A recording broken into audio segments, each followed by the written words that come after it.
From my perspective or our perspective, discipline is what is going to set investors apart from one another. I mean, you just have to look at the ABS statistic that people quote all the time about property ownership. And the stat is basically that the majority of property owners never make it past their second property. And the reason for that is discipline. It's hard to be able to keep buying property, whether that's discipline to buy the right property first so you get that equity growth to help out with deposits down the line, or maybe it's discipline to maintain control over your expenses so that you can keep borrowing. But whatever it is, those investors who have discipline are those investors who are able to go into property number 3, number 4, or number 10. So for us, discipline is probably the number one quality or attribute that is so important to success. And I guess that's something that we really took away from our military journey. Welcome to the Get Invested podcast, where we share great conversations with experts from all walks of life to uncover their secret know-how and where they invest their time, their skills and their money, and the benefits that this has created. You see, the truth is that everyone invests. Every minute of every day, we're investing our time, our skills, our energy and our money in something. Some of us are investing consciously, some unconsciously, sometimes for good, sometimes for bad, and sometimes for no impact. Get Invested will help you to start living by design, not by default. I'm going to help you to make it happen, not let it happen. You will hear the top tips on how you can live with conscious intent so that you can live more, work less, and leave a living legacy by investing now. Listen to the show to discover the top tips on how to get started, make the most of your investment journey, and ultimately to be living your dream, not someone else's.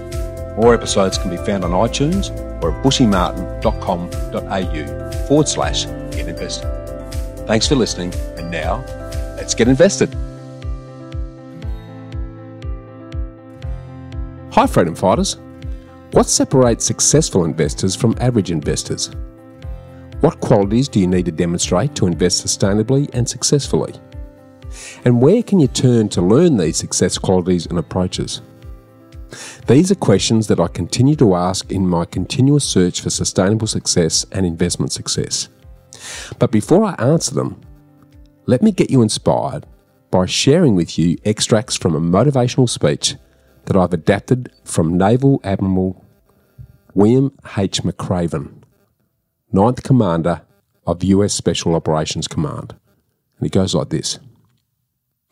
If you will humour this old sailor for just a moment, I have a few suggestions that may help you on your way to a better world. And while these lessons were learned during my time in the military, I can assure you that it matters not whether you ever served a day in uniform. It matters not your gender, your ethnic or religious background, your orientation, or your social status. Our struggles in this world are similar, and the lessons to overcome those struggles and to move forward, changing ourselves and the world around us, will apply equally to all. I've been a Navy SEAL for 36 years, and it all began when I started basic SEAL training in Coronado, California. Basic SEAL training is 6 months of long, tortuous runs in the soft sand, midnight swims in the cold water off San Diego, obstacles courses, unending calisthenics, days without sleep, and always being cold, wet, and miserable. It's 6 months of being constantly harassed by professionally trained warriors who seek to find the weak of mind and body and eliminate them from ever becoming a Navy SEAL. But the training also seeks to find those who can lead in an environment of constant stress, chaos, failure, and hardships. To me, basic SEAL training was a lifetime of challenges crammed into 6 months. So here are the 10 lessons I learned from basic SEAL training that hopefully will be of value to you as you move forward in your life. Every morning in basic SEAL training, my instructors, who at the time were all Vietnam veterans, would show up in my barracks room, and the first thing they would inspect was your bed. If you did it right, the corners would be square, the covers pulled tight, the pillow centred just under the headboard, and the extra blanket folded neatly at the foot of the rack. It was a simple task, mundane at best. But every morning we were required to make our bed to perfection. It seemed a little ridiculous at the time, particularly in light of the fact that we were aspiring to be real warriors, tough, battle-hardened SEALs. But the wisdom of this simple act has been proven to me many times over. If you make your bed every morning, you have accomplished the first task of the day. It will give you a small sense of pride, and it will encourage you to do another task and another and another. By the end of the day, that one task completed will have turned into many tasks completed. Making your bed will also reinforce the fact that little things in life actually matter. If you can't do the little things right, you'll never do the big things right. And if by chance you have a miserable day, you'll come home to a bed that's made, that you made. And a made bed gives you encouragement that tomorrow will be better. So if you want to be successful and change your world, start off by making your bed. During SEAL training, the students are broken down into boat crews. Each crew is 7 students, 3 on each side of a small rubber boat, and 1 coxswain to help you guide the dinghy. Every day your boat cruise forms up on the beach and is instructed to get through the surf zone and paddle several miles down the coast.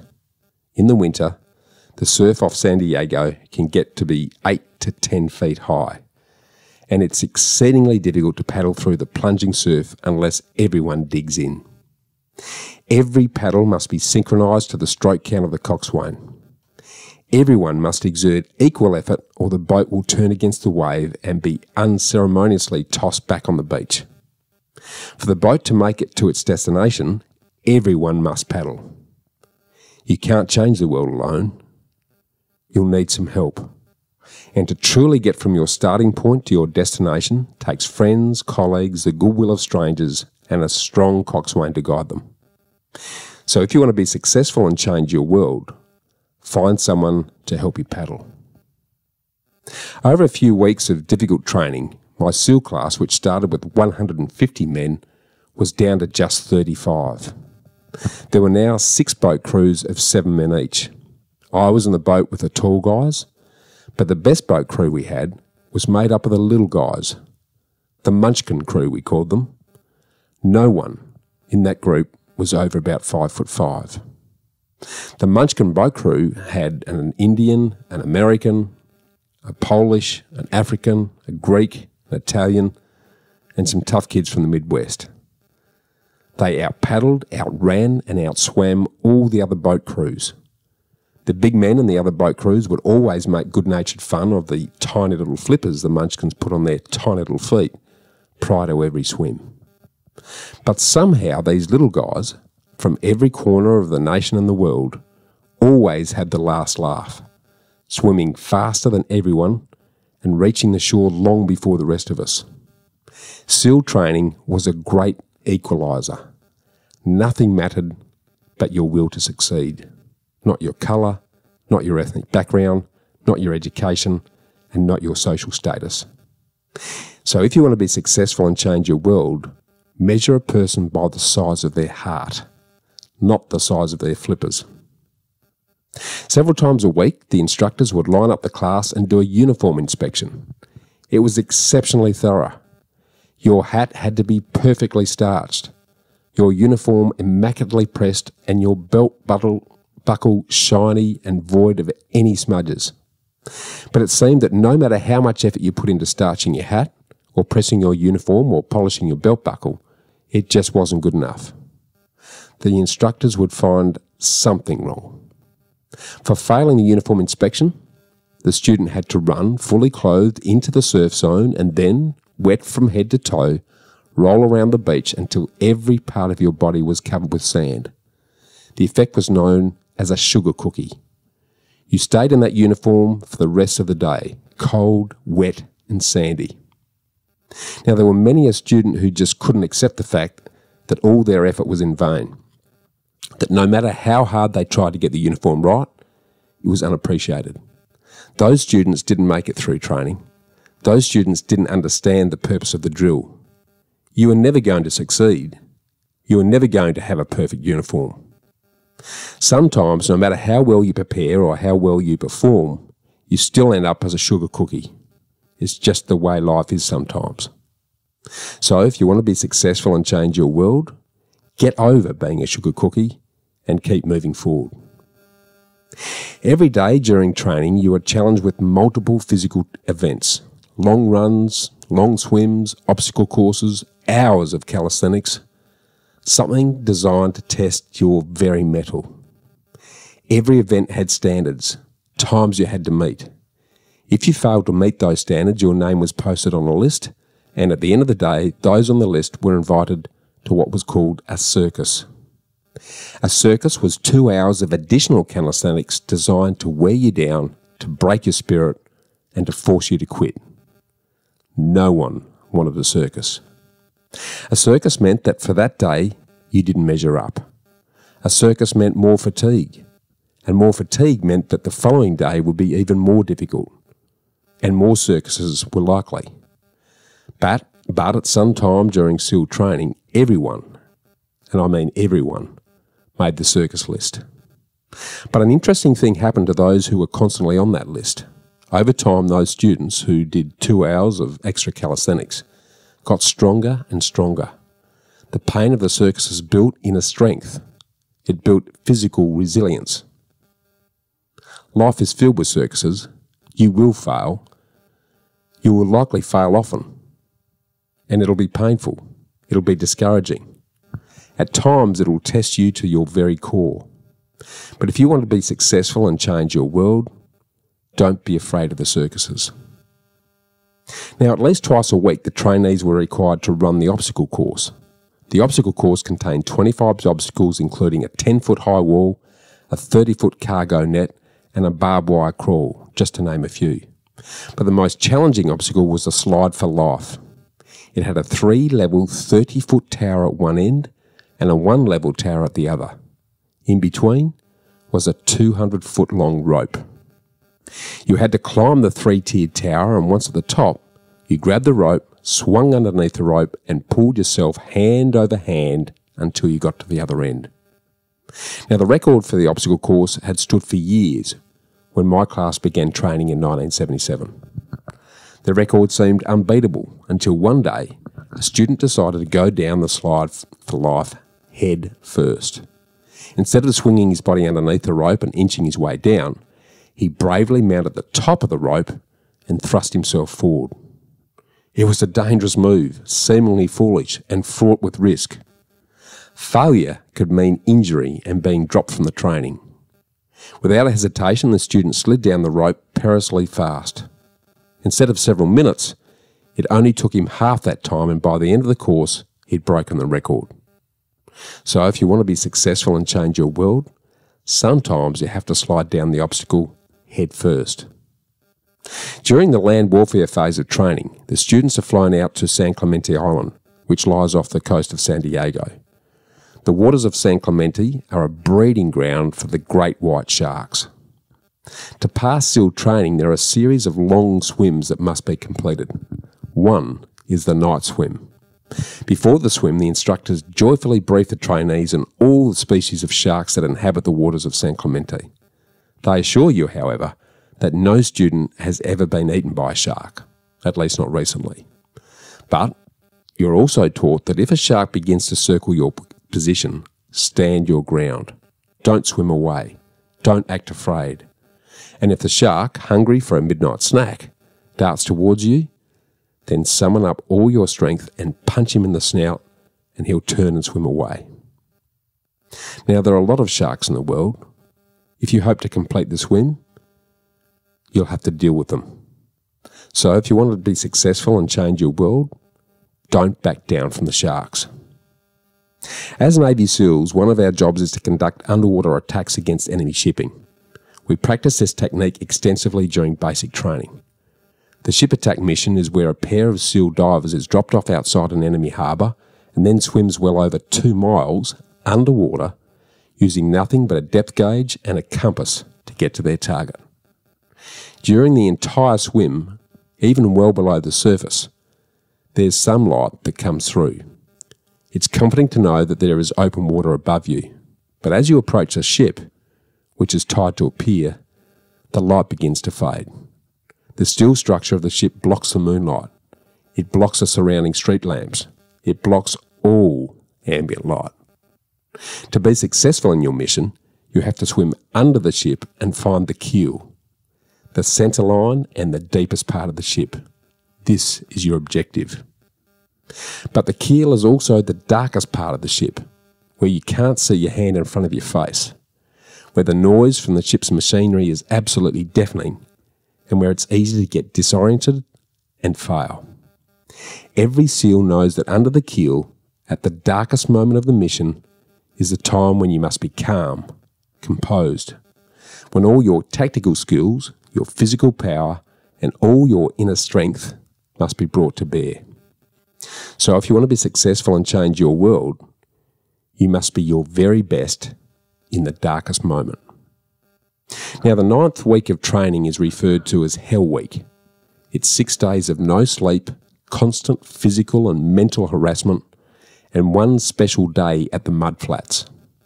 The Mud Flats are an area between San Diego and Tijuana, where the water runs off and creates the Tijuana Sloughs, a swampy patch of terrain where the mud engulfs you. It's on a Wednesday of Hell Week that you paddle down to the Mud Flats and spend the next 15 hours trying to survive the freezing cold mud, the howling wind, and the incessant pressure to quit from the instructors.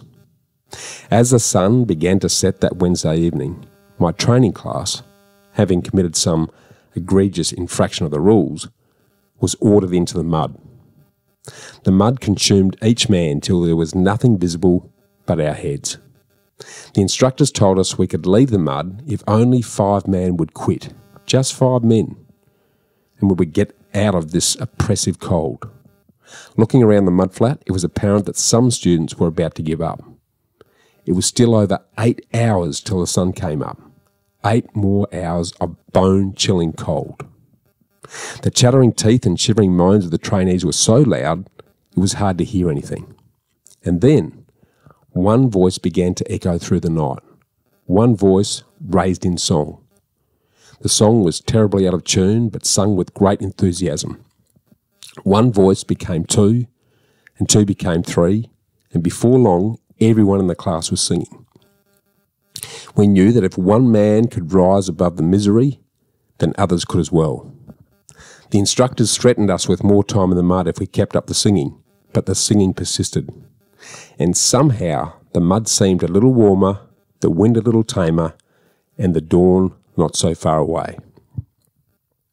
If I've learned anything in my time travelling the world, it is the power of hope, the power of one person, a Lincoln or a Luther King or a Mandela. One person can change the world by giving people hope. So if you want to be successful and change your world, start singing when you're up to your neck in mud. Finally, in SEAL training, there's a bell. A brass bell that hangs in the centre of the compound for all the students to see. All we have to do to quit is to ring that bell. Ring the bell and you no longer have to wake up at 5 o'clock in the morning. Ring the bell and you no longer have to do the freezing cold swims. Ring the bell and you no longer have to do the runs, the obstacle course, the PT. And you no longer have to endure the hardships of training. Just ring the bell. But if you want to be successful and change your world, don't ever ring the bell. Never, ever give up. Start each day with a task completed. Find someone to help you through life. Respect everyone. Know that life is not fair and that you will fail often.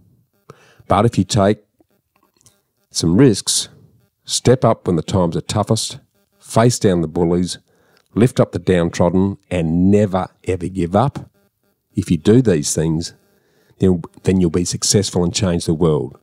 And the next generation and the generations that follow will live in a world far better than the one we have today. Now, I don't know about you, but I love that speech.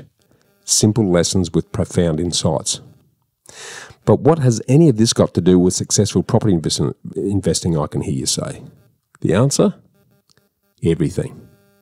The core qualities and approaches developed and adopted by the military Navy SEALs and the military generally are foundational and applicable to success in any and all walks of life, particularly property investment, and they're all hidden within the stories of this speech. But what are the key qualities that are finely honed in the military that can contribute to your investment success? Well, this is where today's guest, Lachlan Vidler, comes in. Lachlan is the co-author with Tori Coles of their new just-released book, A Military Guide to Property Investing, which documents how they've adapted the key qualities and approaches they developed during their years of military training and service in the forces to the world of property investing, which has helped them amass a sizable portfolio. So what are the key military qualities that have contributed to their property investment success and are critical to your success in property investing and any of your life endeavours? Well, you're going to have to grab yourself a copy of the book to find that out. But to whet your appetite, let me share some extracts. As many serving and ex-serving members would know, your experiences within the military inevitably shape your perspective forever. Military members see, think, feel and interpret life through a completely different lens than those who haven't served. And Lachlan and Tori strongly believe that this provides them with a powerful perspective on investing and goal achievement. The military taught them lifelong skills that they feel privileged to apply to every aspect of their lives, including their tertiary education, their investment portfolio, their personal and professional relationships, and their dealings in their own business and the wider community. Now, they want to share those skills and perspectives with you and other avid and like-minded investors. Since commencing their own unique military journeys, they've had the privilege of combining their portfolios, business acumen and military knowledge to create a thriving buyer's agency business and an investment portfolio. Their personal portfolio includes a range of residential investment properties, domestic and international shareholdings, and investments in several luxury property developments. And as they reveal in the following extract from their book, founding, developing and scaling our business and portfolio hasn't come easily.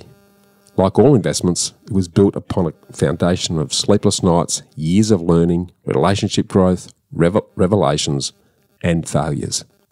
But through perseverance, adaptability and unwavering determination, we were able to formulate a portfolio that works for us. And our book will teach you those fundamental lessons so that you can do the same. Although we knew the military was always going to be a stepping stone, it taught us lifelong lessons. We learnt the value of remaining disciplined, dedicated, courageous, and loyal to our own self-improvement and investment journey. These values helped us make the life-changing decision to commit our careers to helping others achieve financial freedom through embodying the habits and values that we learned during our time in the military. Any investment takes courage, and showing other people that they're capable of taking control of their financial future is what drives us. We're excited and honoured to have the opportunity to share the lessons that we've learned with you. But there are so many approaches to property investing, it's no wonder you struggle to understand the fundamentals that drive sustainable success in property. In response to this, Lachlan's book gives you a comprehensive, easy-to-understand guide that aims to educate you on how you can begin and maintain your own property investment journey with ruthless military precision and efficiency. As the authors are two former military professionals themselves, A Military Guide to Property Investing presents the 10-step method they followed to amass an impressive portfolio of properties while they were still in their 20s. Their approach follows an easy-to-follow 10-step plan that draws on the core success qualities developed and honed during their military experience. So here's a taste of just a couple of them. Firstly, discipline. Discipline lies at the core of all military activities and missions. Soldiers, sailors and airmen and airwomen are often called upon to discharge their duties in some of the harshest conditions and environments on our planet. From hot jungles to cyclones and seas with 30-foot waves, these conditions are not for the faint-hearted. Years of practiced discipline is what allows ordinary people to continually act in extraordinary ways. Investing is hard. There's no two ways about it. Investing is challenging for many reasons, but one of the most significant is that it requires incredible discipline over a long period. For most people, investing begins decades before they'll be able to realise the benefits of their investments. We've seen many of our friends, family members and clients run out of steam during their investment journey and give up on their dreams of financial freedom. The discipline ingrained into the military has been captured in stories for centuries. The best investors embody the same characteristics throughout their investing journey. Sacrificing short-term satisfaction for long-term happiness, creating and executing plans and goals, and being willing to learn and improve. These are just some of the traits that come from discipline and are key to success during your investment journey. In the military, there's a common saying, be brilliant at the basics. While there are many advanced and complicated methods for doing things, they are all underpinned by an exceptional understanding of basic skills and knowledge. If you don't have high-level knowledge of the basics, you can't hope to be able to execute any task that's advanced. To be brilliant at the basics in the military, you must have the discipline to train these skills over and over. And investing is no different. To be brilliant at the basics of investing, you must continue to learn and educate yourself. You must constantly practice skills such as analysis and valuation, and you must ensure that you don't lose your brilliance at the basics, or your other skills will also suffer. Now let's consider their view on discipline and the investing mindset. Mindset is an often undervalued aspect of a person's success in life. We all have those days where things can feel difficult, but those people who understand and challenge their mindsets are likely to be more successful than others. Discipline underpins a successful mindset, and this is why disciplined people are typically more successful than undisciplined people. Mindset is at the core of all military personnel and the tasks they are often asked to complete.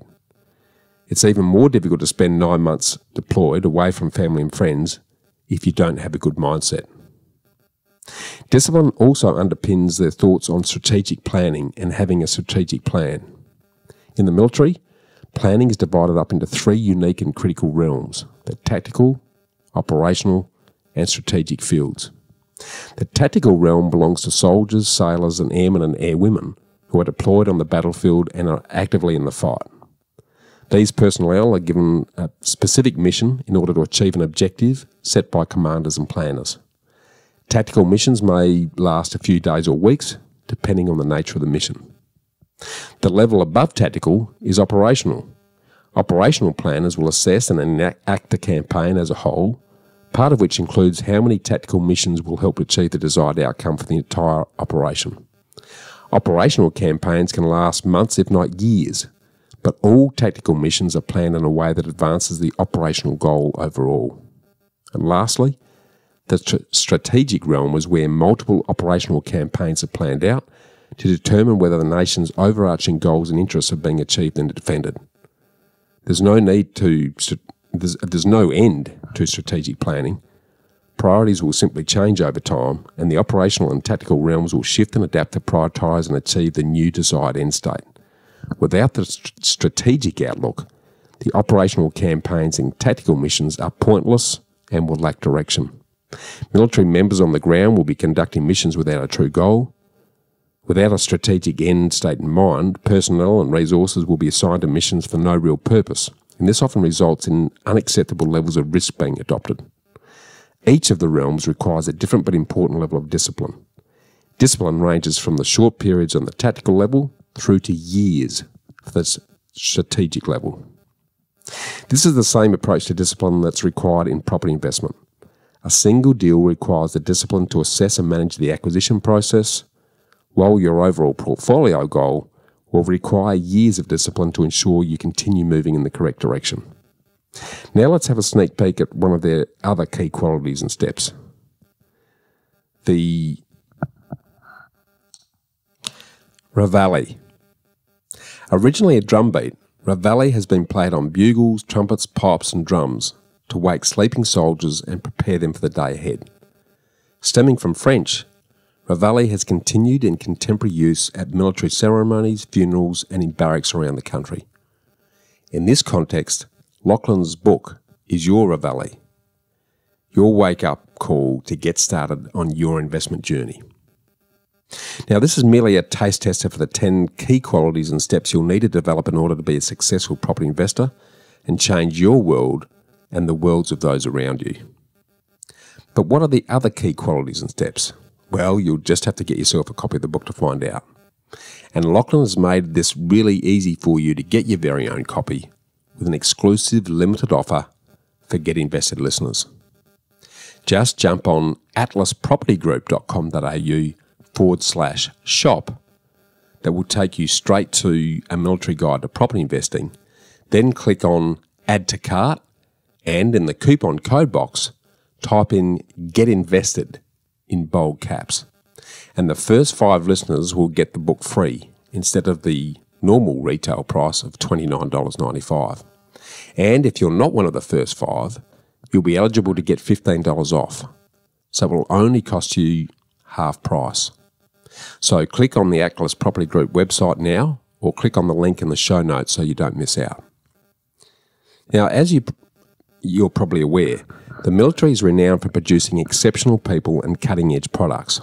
That's why you often hear terms like military grade to denote a particular high-quality product.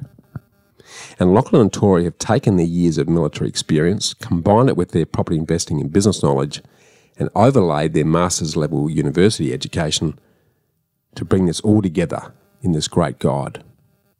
Based on the military principles of strategy, discipline and execution, a military guide to property investing offers a fail-safe plan for you to take control of your financial destiny.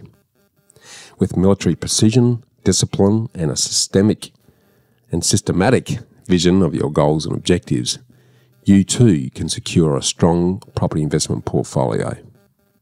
By following all of the information in the Military Guide to Property Investing, you'll be well positioned for property investment success and long-term wealth creation that gives you a strong financial future. And to further motivate you to grab a copy of this great guide, our enlightening conversation with Lachlan today covers what approaches he learned in the Navy that have helped him with his property investment. He gives us a quick overview of the key elements of his 10-step military method that he details in his book. He outlines what strategic property investment military principles he believes investors need to adopt. Lachlan suggests that investors avoid what he calls mission creep, so listen out for what this is and how you can avoid it. He gives a great rundown on his personal property portfolio, along with what has been his best and worst investment to date. He outlines the benefits of using a buyer's agent, particularly in the current market. He outlines what he thinks is likely to happen with property in the short, medium and long term, and where are the opportunities and risks for investors. And he concludes with what you would invest in where if you had $500,000 to spend. And if, after listening to today's conversation, you'd like to get Lachlan's team to assist you in securing your next investment property, reach out to the Atlas Property Group, which is an exclusive buyer's agency that connects investors with high-quality, well-researched investment properties in high-performing markets. They advocate on your behalf and source investment-grade properties that they know will help you achieve your personal investment goals and set you on your path to financial freedom. So before we get into our great conversation, let me further motivate you with some words of wisdom and quotes from another former Navy SEAL, Jocko Willink. During his military service, he saw combat action during the war in Iraq and commanded the SEAL Team 3 Task Unit Bruiser, and returned from the military as a lieutenant commander. So here are his complimentary words of wisdom. Freedom is what everyone wants, to be able to act and live with freedom. But the only way to get to a place of freedom is through discipline. So discipline equals freedom. In order to have and do the things you want, you must find a way within yourself to act on the required tasks. That might mean going to bed on time, waking up on time, or completing the task you know must get done. Discipline doesn't always mean doing what's fun. It means doing what's required. Once the task is completed, however, you'll discover the freedom from the habits you forged through that discipline. The only way to overcome the challenges that you face is to start walking, to take that step. Every day, no matter what you're facing, get up and start walking. If you've lived a life dominated by doubt and fear, how do you step into bravery? Step. That's how you step into bravery. Step. Take the step. Step aggressively towards your fear. And that step towards your fear is the step into bravery. Because we're all scared of what we don't know, And there's only one way to learn and to know, and that is to confront that fear. You have to step. You have to go. And this simple action, this simple attitude, it answers so many questions. How do you get to the gym every day? You step. You go. How do you change your diet? You step. You go. How do you overcome fear of failure or fear of success or fear of fear itself? You step. And how do you face the fear of the unknown? You step. Don't wait anymore. Don't think anymore. Don't plan anymore. Don't contemplate anymore. Don't make any more excuses or justifications. Don't rationalise anything else. No, no, no. Instead, be aggressive. Take action now. And what is the first action that you need to take? What's the first step you need to take? The first step you need to take is just that step. And finally, start moving and get started. Stop researching every aspect of it and reading all about it and debating the pros and cons of it. Start doing it. When your gut is telling you to get going, but your mind is reminding you of all the others before about a failure, it's time to make a move. You can have all the information in the world, but if you don't decide to start on what you're passionate about or what your dreams are, it will never happen for you. You're either going to get started and make a difference, or you won't. It's time to start. That time is now. So go. And one way to get going is to join me and many other like-minded investors in our Get Invested community. And I'd love for you to join us right now. I send a free and exclusive monthly email full of practical self, health and wealth wisdom that our current Freedom Fighter subscribers can't wait to get each month. It's full of investment and lifestyle tips, my personal book recommendations, apps I use to enhance life, and so much more. Just visit bushymartin.com.au and sign up at the bottom of the page, because this is just the beginning. And this is just the beginning of this enlightening conversation with Lachlan Vidler.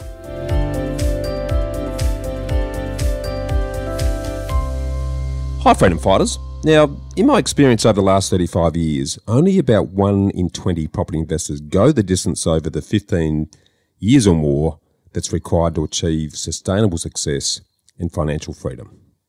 So what separates the best from the rest? Well, the 5% treat their investment as a business and adopt an almost military approach to building and maintaining their portfolio. So to detail what a military approach looks like, I thought we'd invite former naval officer, successful investor, a buyer's agent, and co-author of his upcoming book, A Military Guide to Property Investing, Lachlan Vidler. So welcome, and let's get invested, Lachlan. Thanks for having me, Bushy. Excited to have a chat with you. Yeah, likewise, mate. I think we share some very similar views on investment generally. So pretty keen to share those with the Get Invested audience. But, mate, for those who don't know you very well, can you just start off by giving us a quick summary on who you are, what you do, and most importantly, why you do what you do? Absolutely, mate. So as you kindly introduced me, my name is Lachlan Vidler. I'm a former naval officer, turned management consultant, and then finally turned buyer's agent with my own company, Atlas Property Group. Now, the reason I do what I do is that I've got an absolute passion for property, and I've got a passion not just for property, but for helping people with property. And for me, having successfully invested with my partner myself, also having done quite a lot of education in the property investment as well as general finance space, I wanted to be able to take my knowledge and experience and help other people to achieve their own versions of financial freedom and success. Yeah, love it. Love it. Well, that's a great start to actually diving back into your journey so far. And I'll get you to walk us through where you've invested your time, your energy, and your money over your life to this point, with a focus on the highs and the lows, what you've learned and what you've taken from that, and how it's got you to where you are now. So I'll leave you to decide where's the best place to kick that off. That's a big question to ask, isn't it? It is. I mean, for me, I guess I can sort of start where I've invested my time and money, and then I'll leave you to lead for the rest. Sounds good. So for me, I've invested my money in good things, and I've invested my money in bad things. I've invested my time in productive activities, and I've also invested my time in some very non-productive activities. I think for me, the things that really stand out are on the things I've invested my time in that were good. Education, massive. Personally, I've got a business undergraduate degree and a finance master's degree from the University of New South Wales. And then I've also got a graduate certificate in property investment. And I'm now currently upgrading that into the full master's degree of property investment and development. So for me, I've spent a lot of time trying to gain knowledge about how to invest, where to invest, look at properties, look at equities, looking at all sorts of other instruments that you can invest in. And for me, that was a really good use of my time, because even if I don't get it right all the time, I like to think that at the very least, I can make sure when I do get it wrong, and I'm the first to put my hand up and say I've done it wrong myself, that the repercussions aren't as bad as they would have been if I wasn't educated. Yeah, it's a very good call. I think in terms of things that I've done that haven't been as productive with my time, I've wasted money on going out with my mates. I've wasted time, spending the weekend doing things that weren't really productive for what I wanted my future to be, whether that was, where I'll take it next in terms of where I spent my money poorly. I've bought fast cars, and that wasn't really – it definitely was not a good use of my money. I've just done everything that you can possibly imagine that's a bad use of time. I've probably done it at some point. But I look back and I try to not think too much about the bad things or the things that weren't as productive, because I like to take the approach that all those experiences have built me up to be the person that I am today, for better or worse. So I can't look too badly on that. Yeah, spot on. Well, let's dive back. I'm probably thinking back into the high school days, because I'm interested in getting your gauge on your naval career and talking about what prompted you to go into the Navy in the first place. So can you take us back to your thinking and what you were doing at that time? Absolutely. So I have a bit of a military background in the family. Like, I don't have generals or admirals, but most of my family members, or not most, a lot of my family members at some point have served in the military. My father spent a few years in the Navy. His father, so my grandfather on my father's side, he was in the Army in Vietnam. My great-grandfather on my mum's side was in the Air Force in World War II. And then, we can keep going back. Allegedly, my grandmother tells me we can trace our family military lineage all the way back to the Boer War, which was in the 1800s, if I remember correctly. Mm. So we've got a bit of a background of time and service in my family, but that, believe it or not, wasn't actually my driver. For me, I wasn't really sure what I wanted to do. I wanted to do something that was going to be, a little bit fun and a little bit exciting, and for me, when I was looking around, sort of the best thing that I could find was the military. You get paid, you get to go overseas, you get to go and travel the world, you get to learn pretty cool skills. So that was sort of what drove me, I guess, at the start. But I was a very lazy student in high school, and I'll be the first person to admit that. In our upcoming book, I even say in my year 10 final year maths exam, or maths, the result for the end of the year, I got a 30.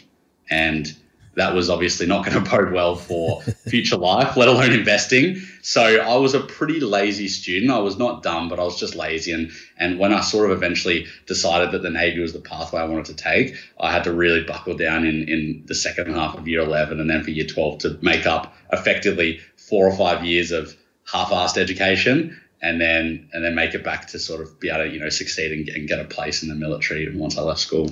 Yeah, okay. And the reason why you're calling yourself lazy, I'm probably reading it more as you just weren't engaged. It was boring and what really wasn't sort of getting you excited. So you did as little as you possibly could to get through. Am I reading that right or not? Oh, absolutely. Like I much preferred, I played a lot of sport growing up. I liked hanging out with my friends. I liked doing basically anything but school. Like I was that person that I would leave everything to the last minute, or I'd make up a really bad excuse on the day that something was due and hand it in a few days late. Like that was me because I was more interested in doing anything but school. And I guess it, almost, I think child's perspective is probably a bit of a harsh way to say it, but I thought I knew it all. I thought it didn't matter. I wasn't interested. And it's only as I've gotten older that I've really realized the value in education and what it can give you. So it's quite ironic when I look back because I almost wasn't going to go to university. And now I'm sitting here into my second master's degree. So it's sort of, when I speak, to my high school teachers, they always have a bit of a laugh about what direction my life has taken relative to where I was, in the sort of middle to early later years of high school. Yeah, it's interesting. When the student's ready, the teacher arrives, Lachlan. I've always said that, mate. There's no point trying to teach something to someone who isn't ready or isn't interested, but there will come a time when that occurs, and that's clearly been the case for yourself. But let's dive into that military experience for a while, because, and I'd like you to talk to us about the good and the bad of that. What did you find, looking back now, was really good about the time you spent in the military, and on the flip side of that, what wasn't so good? For me, the really great things were the skills that you pick up, and obviously you learn tangible skills like how to plan or how to I don't know, shoot a gun, for example. You got tangible skills that you can actually put your finger on and say, I can do this task, or I can execute this skill. But there's also so many intangible things like leadership, for example, that you can't really measure. You can't really, put a face to that. But it's a skill that, I'm a big believer that you can develop a lot of things. Like, I don't think leaders are necessarily born. I think that you can learn to be a leader. And I think that the military is a place where you can absolutely learn how to become a leader. And for those people out there that don't know too much about the military, you've got two types of entries or two types of careers. You've got a career as an officer, and then you've got a career as an enlisted person, male or female. Now, the lowest ranking officer is automatically more senior than the highest ranking enlisted person. So that means that when you join, if you join at 18 as you join as an officer, you could hypothetically technically outrank somebody who's in their 50s. So you come into this interesting dynamic where you end up working with people who are a lot older than you, have a lot more experience, and yet technically you're the boss, you're the leader of them. So it's a great place where you can learn a lot of skills and a lot of those intangible skills, and you have to learn them quite quickly if you want to succeed. So for me, that was probably one of the really big things, or something that I take away from the military and I use every day is those skills, tangible and intangible. Yeah, so let's put a little bit of shape around that, if you don't mind, because from the outside looking in, there's this, I think, quite often an impression that any form of military exercise is a very hierarchical, extremely structured. You never question the orders that you're given. That's the Hollywood portrayal of what it's about. The hands-on, though, in terms of what the actual leadership experience is like, put some shape around your takeaways in terms of leadership that you think have continued to influence you. Hollywood, as you said it, the Hollywood portrayals, it's so funny because I can't speak for other militaries. I know that the Americans, for example, are a lot more rigid in their structure than what we are, or in the way that they execute their structure. For us, think about what your average Australian is. We're quite laid back. We're happy to sort of have a chat with people. We all come from different walks of life, but we all have, to an extent, a very similar outlook on life. And that definitely translates into the military. So, for example, for us, even though I just spoke about how, you've got your structure and people outrank each other, if you don't listen, particularly when you're younger and you might outrank somebody, if you don't listen to those people around you, you are going to fail, particularly because that person who you might outrank but has been in the military for 25 years, 30 years, they have all this experience. They've seen a million of the 20-year-olds come through who are superior to them and things like that. If you don't listen to them and take on board their experience and their knowledge, then you're going to fail. Now, that's not to say everything that they say is right, because often it's not. But they have such amazing inputs to give, and the best officers are the ones who can make a great team around them, or take a group of people and make them into a great team, take all of their knowledge, all their experience, and harness that to make better decisions themselves. And for me, that's what I try and do day to day in my own business or in life. I don't know it all. If you go to a doctor, you don't think that the doctor's going to give you accounting advice, right? It's the same thing in life, even in my business. I don't know everything. I don't know even everything about property. People come to me that I either work with or work for me, and they've got different ideas to me. And it would be really, really silly if I didn't listen to their perspective, because for me, I take the perspective that everybody has at least a little nugget of knowledge that they can give. So you have to listen to everybody.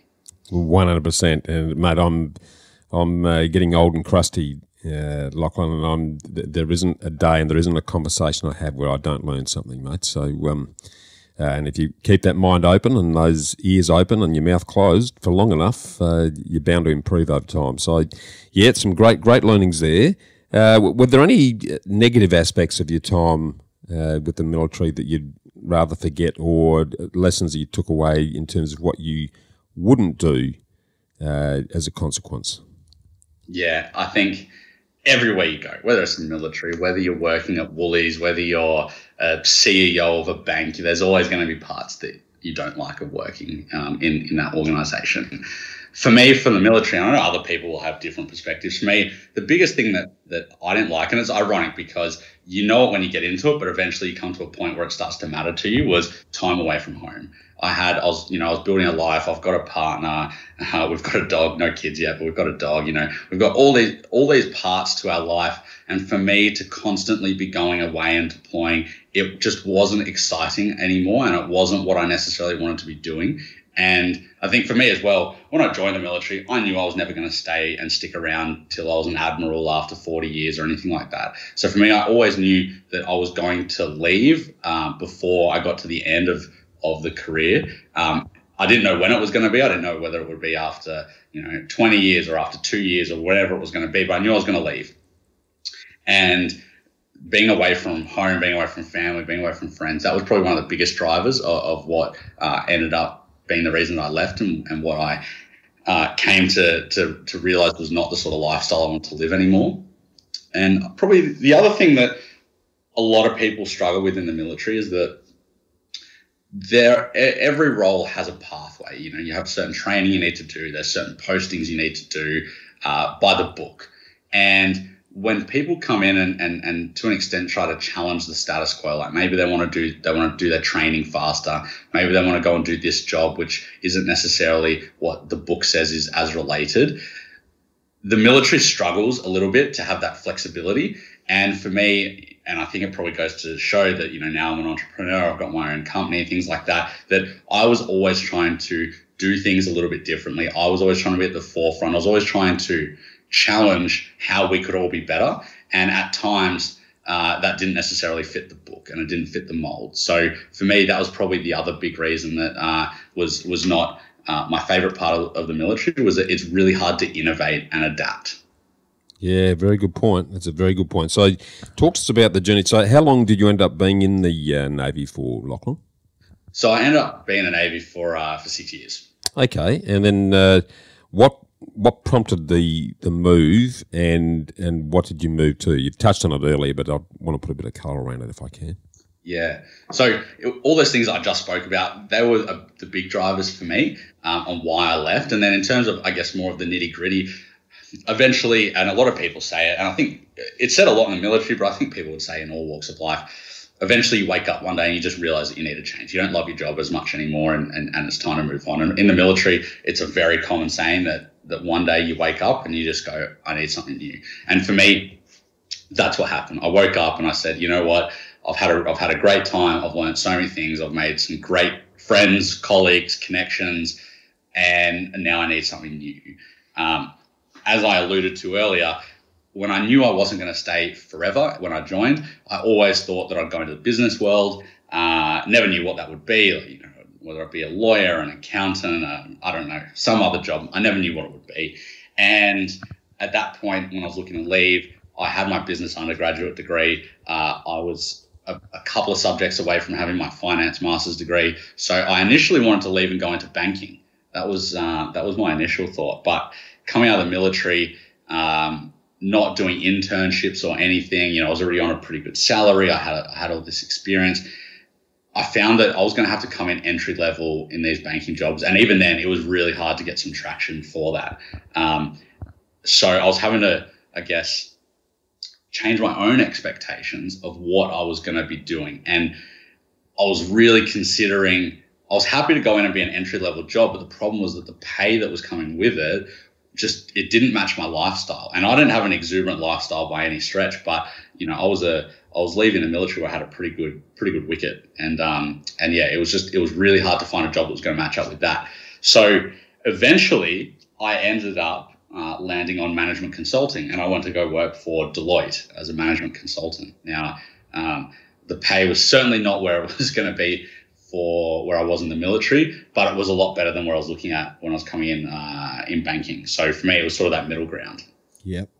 So talk to us about that, because given the size of Deloitte's and the structure of Deloitte's, it's a much flatter type of a structure given the consulting approach that they tend to adopt. But it's still a very big organisation where you can become a cog in the wheel. Talk to us about your experience there, what you're doing, and what prompted the next move. Yeah. So I went and joined their strategy and operations team. So the way that line is typically what it's called works is that government or companies or organizations bring us in to solve problems, whatever they might be. Like they might be very, very complex, large, multi-year transitional type problems, or they could be smaller. It really just depends. So I went into that area of work, and I spent the majority of my time working on government clients, which was interesting because coming out of the military, obviously the military is sort of a government function. So I had a lot of experience already in that area. And I guess that was why they were quite keen to have me on board. And a lot of that government work I did end up translating back to the military. So for that, it was great because it was sort of like a soft landing for me. I was going into the business world. I was going to learn these new skills and things, but I was being able to draw on a lot more of the skills and knowledge that I expected I'd be able to in this first job.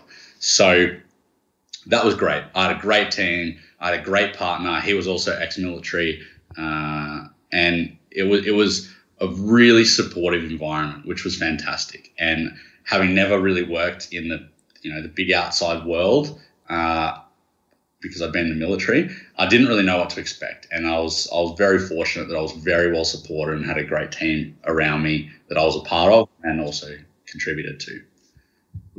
So what prompted the next move? Talk us through your thinking and what you were feeling at the time. Said, okay, well, I've done my dash here. I'm now ready for the next thing. Yeah. So my next step, I still stayed in consulting, but I went to a competitor. I went to a company called Accenture, so another really big global company. And for me, that move was driven by increased responsibility, increased or a more attractive projects, things like that. So really, it was a bit of a lateral or a slight diagonal, and it was driven by those things. Then when I was with Accenture, unfortunately, I didn't have as good of a time as I did with Deloitte. But I mean, that's part and parcel, right? You're not going to love every company you work with. You're not going to have as good of a time. And yeah, unfortunately for me, I just didn't have as much of a supportive structure as I had when I was at Deloitte. And as I was going through that was basically when I started to think about starting my own business. Okay, so I'm guessing along this journey somewhere, and let's divert there now and look at this in parallel. When did your investment journey start? Why did you start your investment journey, and why was property a vehicle that you decided to invest in? So I would say my investing journey probably started when I was about 10 or 12 years old, which I don't know if other people say that as an answer, but for me, that's actually when my investing journey started. So what I would do is when I was about 10, 12 years old, I used to go around to my grandmother's house. Now, my grandmother, she lived in effectively a duplex. It was a bit of an interesting setup, but it was a duplex. On one side, she lived, and then on the other side was her parents, so my great-grandparents. So I used to go around there on a Sunday, and I'd sit there with my great-grandfather, and he would pull out the stocks section of the Sydney Morning Herald, and he would talk to me about how he would look at it and how he would analyse stocks and what he would look for when he was looking for his next investment. So for me, that was really how I started my first investing. Yeah, love it. So at what point did you convert that sort of theoretical run through the papers into your first actual trade or first equities investment? So if I remember correctly, my parents, with me sort of, working with my pop on that, my parents ended up buying a few shares for me when I was younger. But my first real, foray into it, where it was me making the trades and 100% being the decision maker on it, I was 18. I was fresh in the Navy. I had this money, and I thought, you know what, let's invest in something. And obviously at that point, I didn't have a lot of money coming out of my ears, so I had to look, okay, what's the most cost-effective way to invest in something? And it was, okay, well, let's go put $1,000 into shares. Yeah, okay. And the driver, you're thinking at that stage around what shares we're going to do for you. What were you in? What sort of an outcome were you expecting to get from your share investment? To be honest, it was really simple. I just wanted them to go up. I didn't have much idea about how much I wanted them to go up. I had no idea about really anything of that. I just looked at them and I thought, you know what? I want it to go up. I want to make money out of it. So for me, it was really simple like that. Now, the shares, they went up. It was a pretty safe purchase. It was CBA, if I remember correctly, $1,000 of CBA, which probably only bought me like, maybe 15, 16 shares at that point. But it was a first investment, and it was the first time that I sort of took my money and put it into something that I couldn't see on. And to be honest, at that point, the hope that it would go up.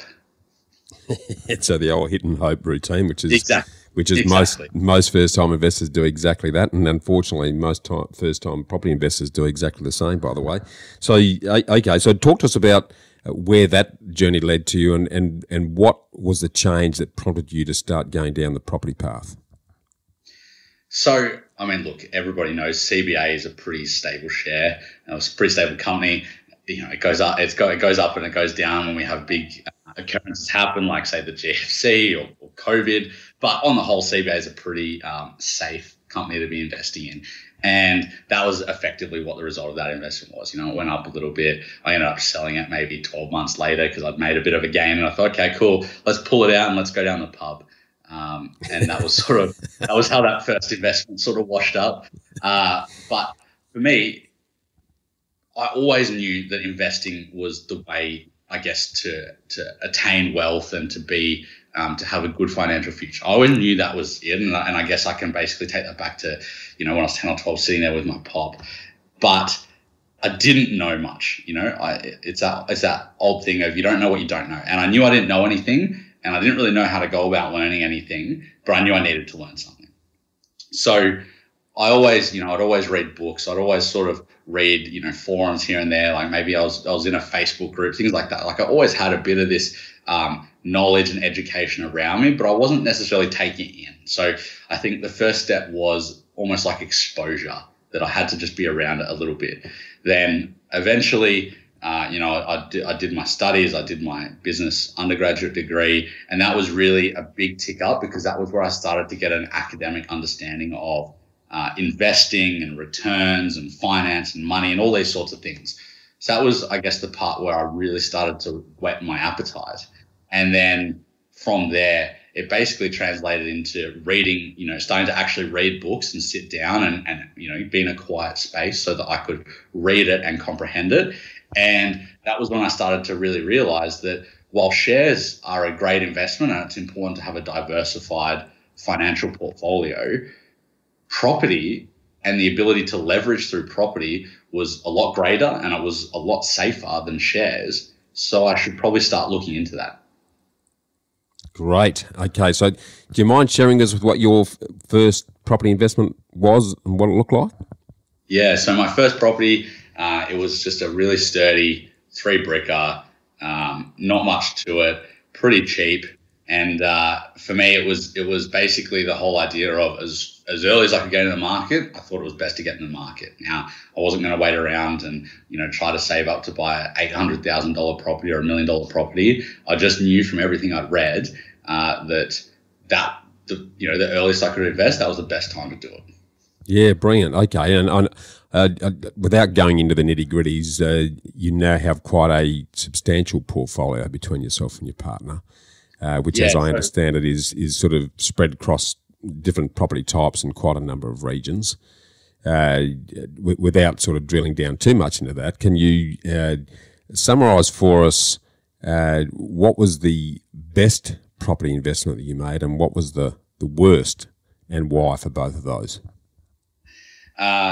So exactly like you said. And so my partner and I, we do have our own portfolio, and it's spread, geographically across Australia, and then it's also, I guess, divided between, some are in what people would call a capital city versus others that are, I guess, outside of that, which pretty much then just gets lumped into the bucket of a regional. In terms of the best property, I think there was one that was bought. Now, I'm a big house fan. I'm a really big house fan, and for me, I think that the land and the control that you get out of it really is what makes it such a superior investment. But my partner, she really, really liked this property. It was actually a unit, but it was well priced. It was renting really well, and that was bought. And that was probably the best one, and it's had growth that I didn't really expect was going to happen out of it. It's probably grown at an average annualized rate of between 6.5% and 8%. I haven't really run the numbers on it recently, so it's had quite a strong return in terms of growth. And then in terms of the rental yield, it sort of sat pretty consistently around 6 to 7%. So it's always been pretty strong on both fronts.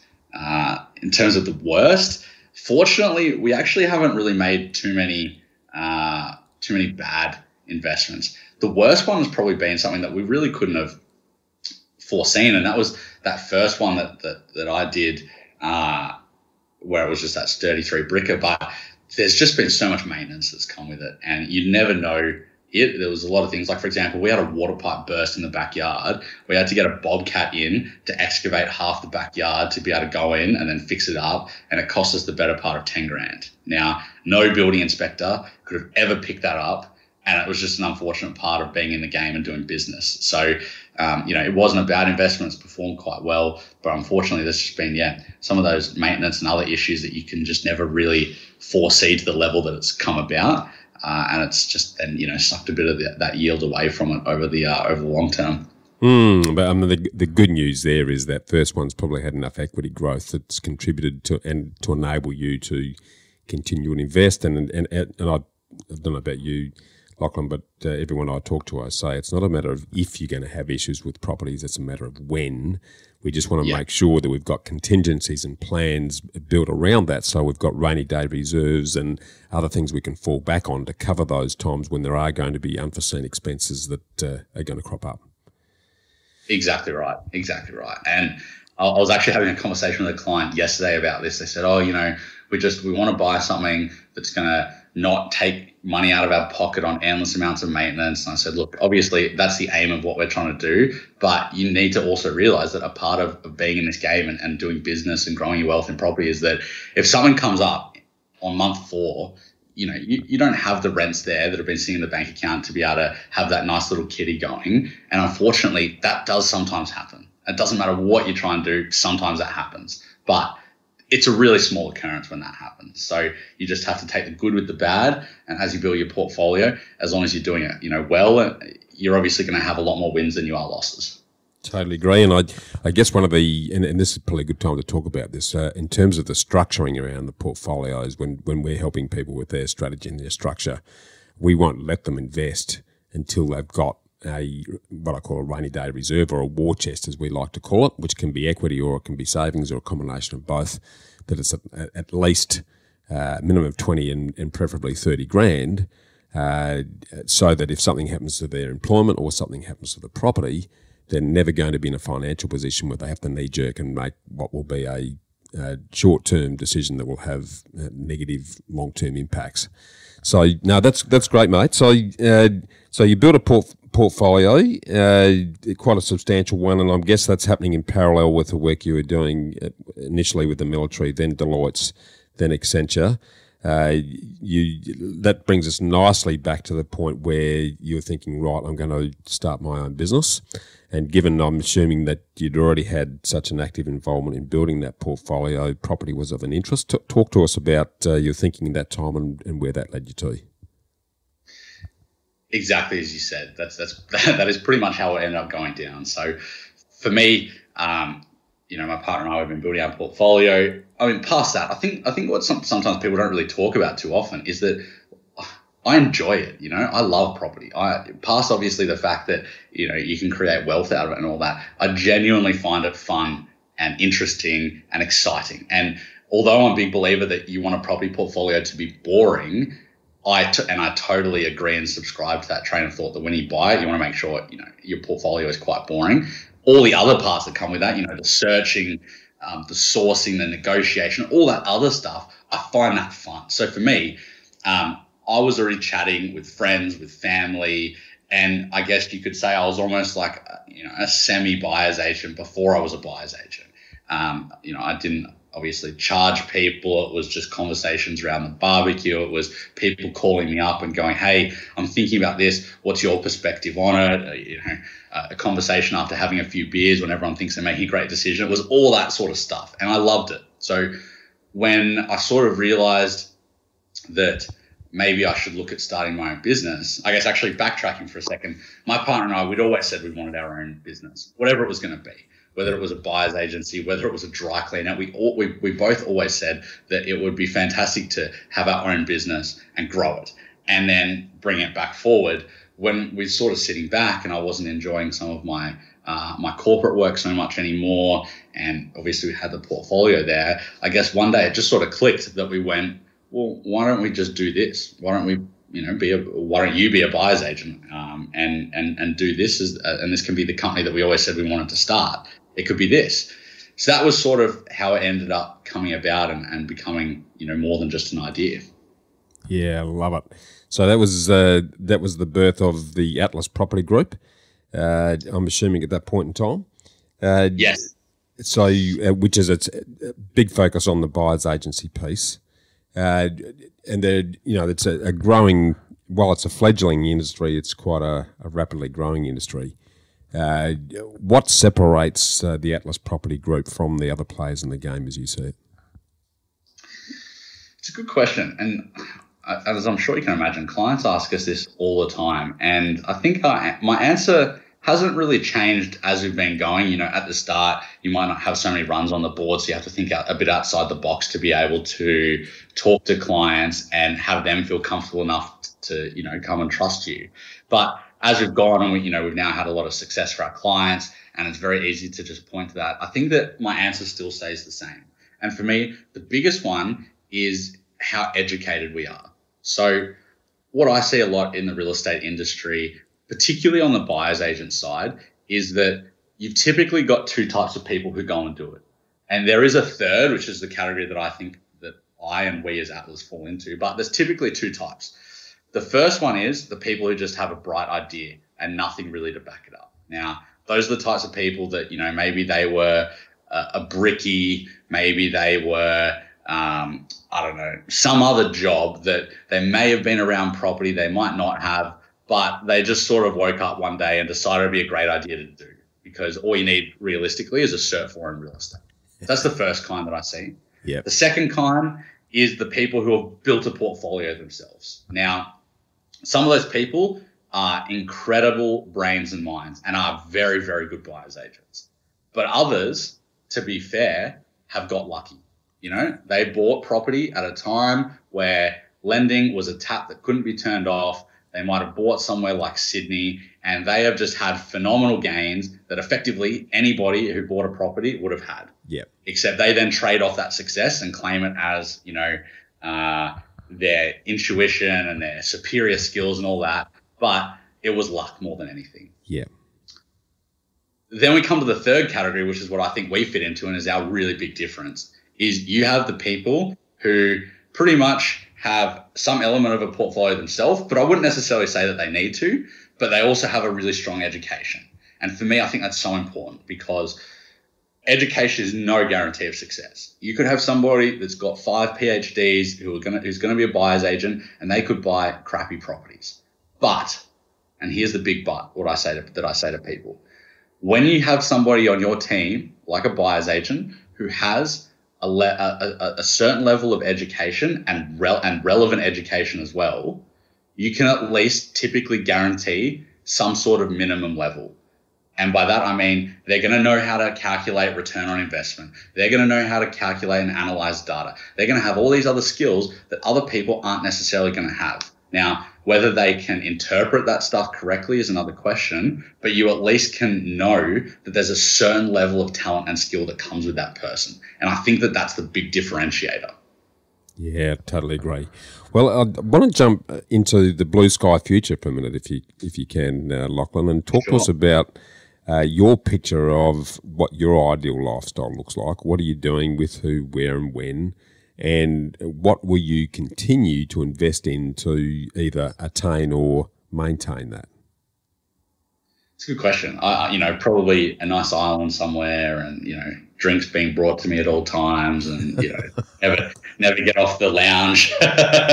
No, but seriously, I think for me, first and foremost, what that life looks like is, there's no expenses that I can incur that I can't cover.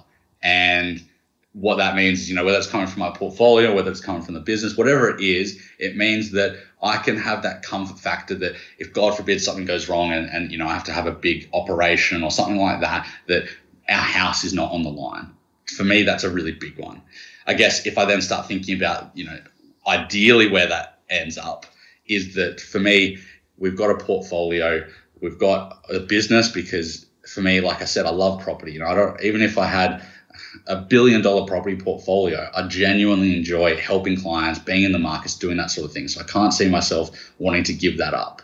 But I would want to, have that lifestyle where I can send my kids to, the best private schools, or at least have the option to do that. I can have a couple of holidays every year.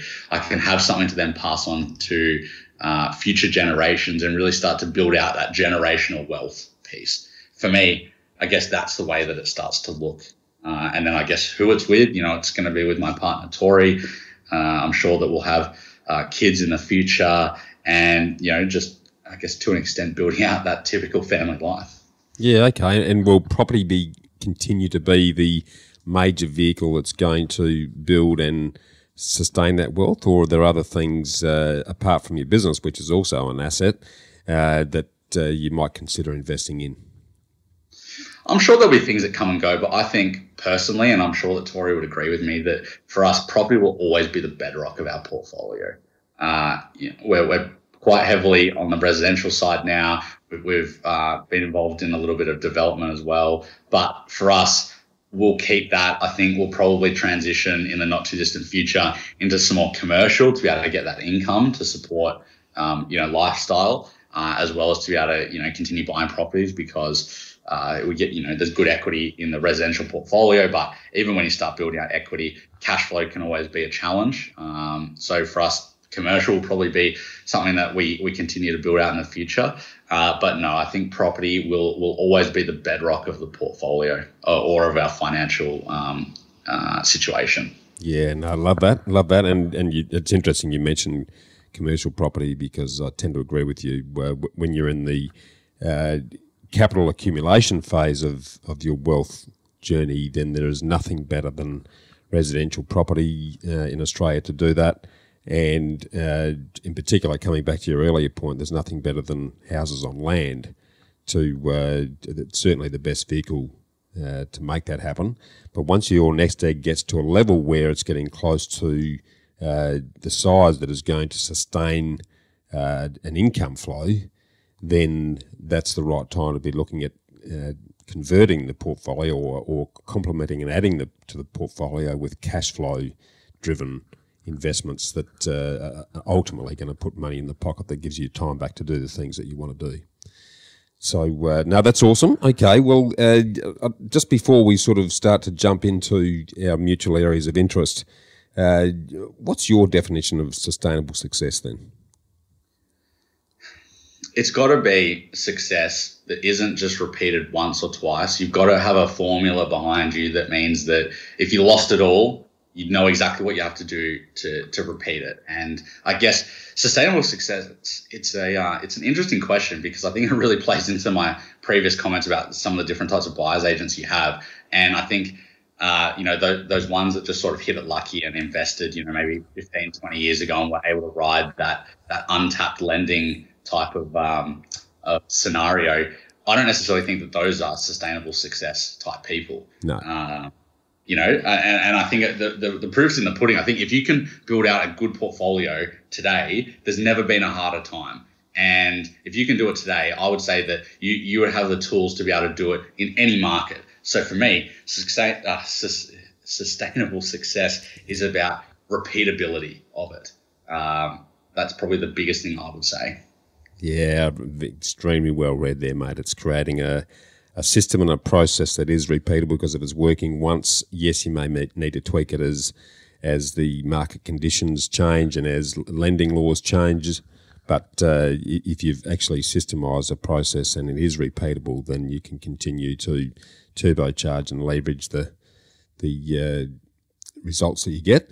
Mate, that's probably a really good lead-in to your book, A Military Guide to Property Investing, A Targeted Approach to Conquering Your Goals. I'd love to spend some time now really digging into that, because I think in the current climate, and at the time we're recording this, we're still in a booming property market. It's very much a seller's market where, according to the latest CoreLogic figures, about 94% of regions around the country have experienced very strong growth over the last 6 months.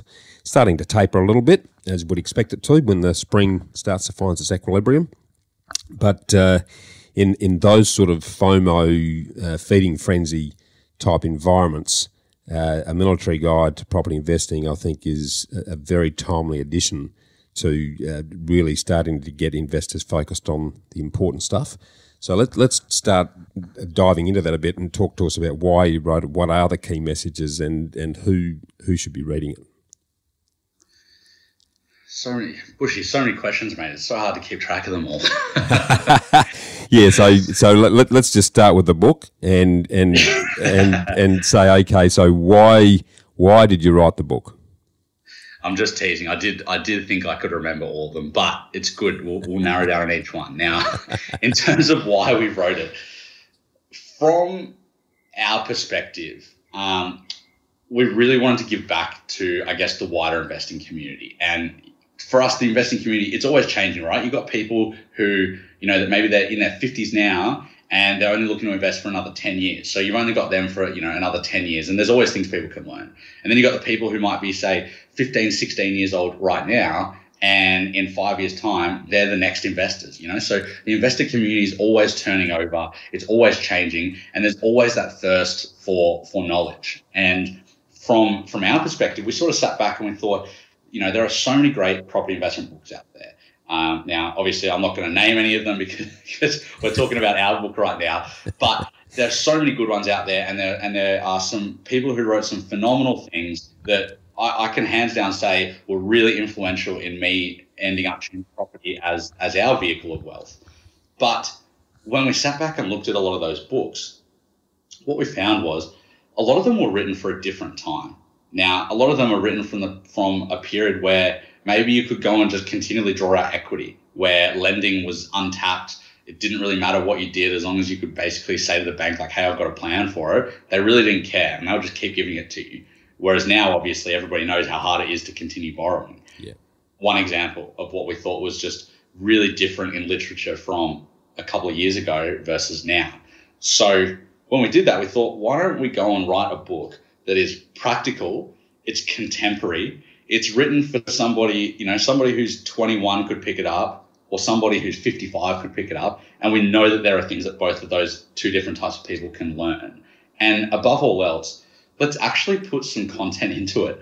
I think a lot of people out there would read some of these books and you just feel like the things you want to know, you read a chapter and you're like, oh, that bit of info, it's going to come up next. And it never does, because people just try to hoard some of that info. It's sort of like whet the appetite, and it's never given out. And people, maybe they think it's going to drive their own business because people just want to find that out. And we sort of took the opposite approach, and we thought, you know what? Let's put all of our cards on the table. Let's talk about some of those things that we think genuinely make prices go up and contribute to growth, and not just wishy-washy stuff like, GDP going up or population growth or whatever it is and whatever people think it is, but like really tangible data points, things like that. So we thought, let's just do it, because for us, we actually want to make something that is going to give back to the community and people are actually going to learn from. It's different to some of these other books. Yeah, I love it. Now, I'd love for you to sort of whet our appetite, if you don't mind, because you detail a fantastic 10-step process in the book that sort of leverages it off your military background and really does entrench that sort of military approach to it. Can you sort of walk us through the key aspects of that in relation to how it relates to successful property investing? Sure, absolutely. So like you said, we have basically made the chapters of our book steps, and there are 10 steps to it. And I guess very broadly, at the start of the book, we really talk about how it's important to understand why you're investing. It's important to understand what investing can do for you, but also some of the sacrifices you're going to need to make to be able to successfully invest. We then go on to talk about how, it is really important to build out a team, because without a good team and the team members, and you can go out and buy a copy of the book to find out some of those team members that we really think are great, but a great team is pivotal to a great result for investing. And I guess that's something that we really took away from our military journey. Yeah. And then we really then dive into what is property, what are the factors of property, what are different strategies for property, what are some of the things that bring about growth in property, and how you can sort of excel in property, and then the process that you have to go through to be able to analyze properties, and the journey that you go through when you look to buy a property. Because it might sound really simple to a lot of people, but the amount of clients I have that come on board with us, and they literally don't know the different steps of the property acquisition process. We thought, how about we just break that down for people? So then that way, if they're doing it by themselves, they could just pick up our book and go, okay, I've done this, I know what comes next. Simple things like that are often overlooked. And then I guess finally, we talk about some of the aspects that might come up, some of the challenges that might come up on your investing journey and how you can go about solving them, and some of the different attributes you're going to have to be able to have long-term success. So for us, it was sort of we're trying to craft a really well-rounded book that's not just about, here are data points or here are things about property, but also looking at it overall from, what are some of those attributes you need and what are some of those team members you need and things like that. So for us, that holistic picture was just as important as, I guess, that golden goose egg type thing that people are always looking for, and, like that crystal ball type approach of what's going to, make a property succeed and what it's not. Yeah, love that. And I love that you really spent some time on in the book, the core qualities that affect your mindset in relation to your approach to property investing, particularly, those steps 7 through to 10. I'd love for you to share with us what are those key qualities and why do you think they are so important to property investment success?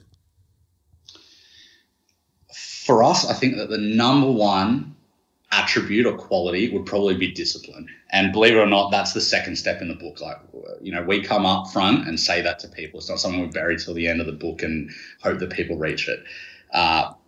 From my perspective or our perspective, discipline is what is going to set investors apart from one another. I mean, you just have to look at the ABS statistic that people quote all the time about property ownership, and it'd be great if anybody from the ABS is listening, if you guys could give an update, because I think it's from about 2018-19 or 2017-18. So it'd be great if we could get an update to it. But the stat is basically that the majority of property owners never make it past their second property, and the reason for that is discipline. It's hard to be able to keep buying property, whether that's discipline to buy the right property first so you get that equity growth to help out with deposits down the line, or maybe it's discipline to maintain control over your expenses so that you can keep borrowing. But whatever it is, those investors who have discipline are those investors who are able to go into property number 3, number 4, or number 10, So for us, discipline is probably the number one quality or attribute that is so important to success. And then, some of the other ones, courage, it is a lonely journey. Even if you're doing it with somebody, it's a lonely journey. You're going to have friends out there who are buying cocktails every single time that you go out, or they're buying the next coolest bit of tech, or they're going on international holidays. And it takes a lot of courage and again, discipline to be able to say no and stick to your path and sort of almost be that tall poppy and not let yourself get cut down to be able to achieve overall success. And I think probably the last one that is really key and important would probably be dedication. It's a long journey, Rome wasn't built in a day. Nobody's going to build their $10 million portfolio or their or even $1 million portfolio overnight. It's something that takes a lot of dedication. You got to have the courage to keep going. You got to have that discipline to keep going. But it also takes dedication to know that you're not going to have those results overnight. You're even probably not going to have them after 5 or 10 years. Yep. People often think we can build out this portfolio and we can retire in our mid 40s and we can do that in 10 years. But the reality is you're probably not going to be able to. No. And it's that dedication to keep going. So, yeah, I know that was a little bit of info to throw at all the listeners, but for us, they're probably the 3 really, really big ones that I hope people take away from it. And then obviously, there'll be all the other stuff about how to look at property and analyze and strategies and all that sort of stuff. But for me, if you can't get your mindset right and you can't get the underlying qualities and attributes right, you're not going to have overall success. You could earn $1 million a year. You can put in the bank 900,000 of that. But if you don't have the discipline or dedication or courage to maintain it, eventually you'll be blowing it on your Rolexes or your jets or your yachts, and you're just not going to set yourself up for success. And I think that's why you look at professional athletes. I think they're a great litmus test of what I'm talking about.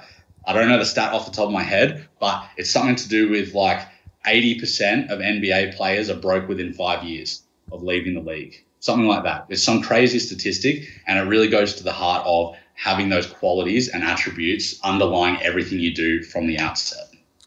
100% agree. And the other interesting stat that the ABS put out around the same time as you mentioned is that 56% of first-time investors sell a property within the first 5 years. And it's for all of those reasons that you've just spoken about. They don't have the courage, they don't have the discipline, they don't have the dedication. And it's that patience and persistence. It's about embracing time as your friend, not treating it as your enemy. And yes, do your due diligence up front. And then once you're into the property, if you've made the right decision, get the hell out of the way and let the property do its work. So, love that, mate. There's another quality that you haven't touched on, which I'd like to get you to expand on for us, and that's, step 10, you talk about loyalty. Share with us your thoughts around that. One of the hardest things that I've found on my journey, and I know that people are going to resonate with this because I don't think I've had a client yet who hasn't had a challenge with this, is that it is so hard to build a good team around you. And in loyalty, we talk about how you've got to have loyalty to yourself, you've got to have loyalty to your plans. But I think past obviously loyalty to yourself, one of the most important things is loyalty to your team. And what I mean by that is it is so hard to find a mortgage broker that people people get on with, I guess, on a conversational level, but then also do a good job. Everyone has a horror story about a mortgage broker that they haven't worked well with. People also then typically have a story about an accountant who, maybe they just weren't really receptive to their calls or didn't really help them out. And it's another chance they've had. So for me and us, we think loyalty is so important, because when you find that great A-grade team that you love, stick with them. I have conversations with mortgage brokers who I work really closely with, and even accountants, like my accountant, and if he's listening, I'm sure he'll probably have a chuckle when he hears it. We haven't necessarily always seen eye to eye, and he has sat me down before and said, hey, I think you're doing this wrong, or you need to adjust on this, and that's on a business and a personal level. Yeah. But even though we don't always agree, I know that at the end of the day, he has got my best interests at heart, same as my other team members, and the value that they bring into my life personally, on a business level as well, is just, I can't even measure it. And I want to have the utmost loyalty to them because they show it to me as well. So for me, I think loyalty is just so important in that regard. And then it also obviously flows into yourself.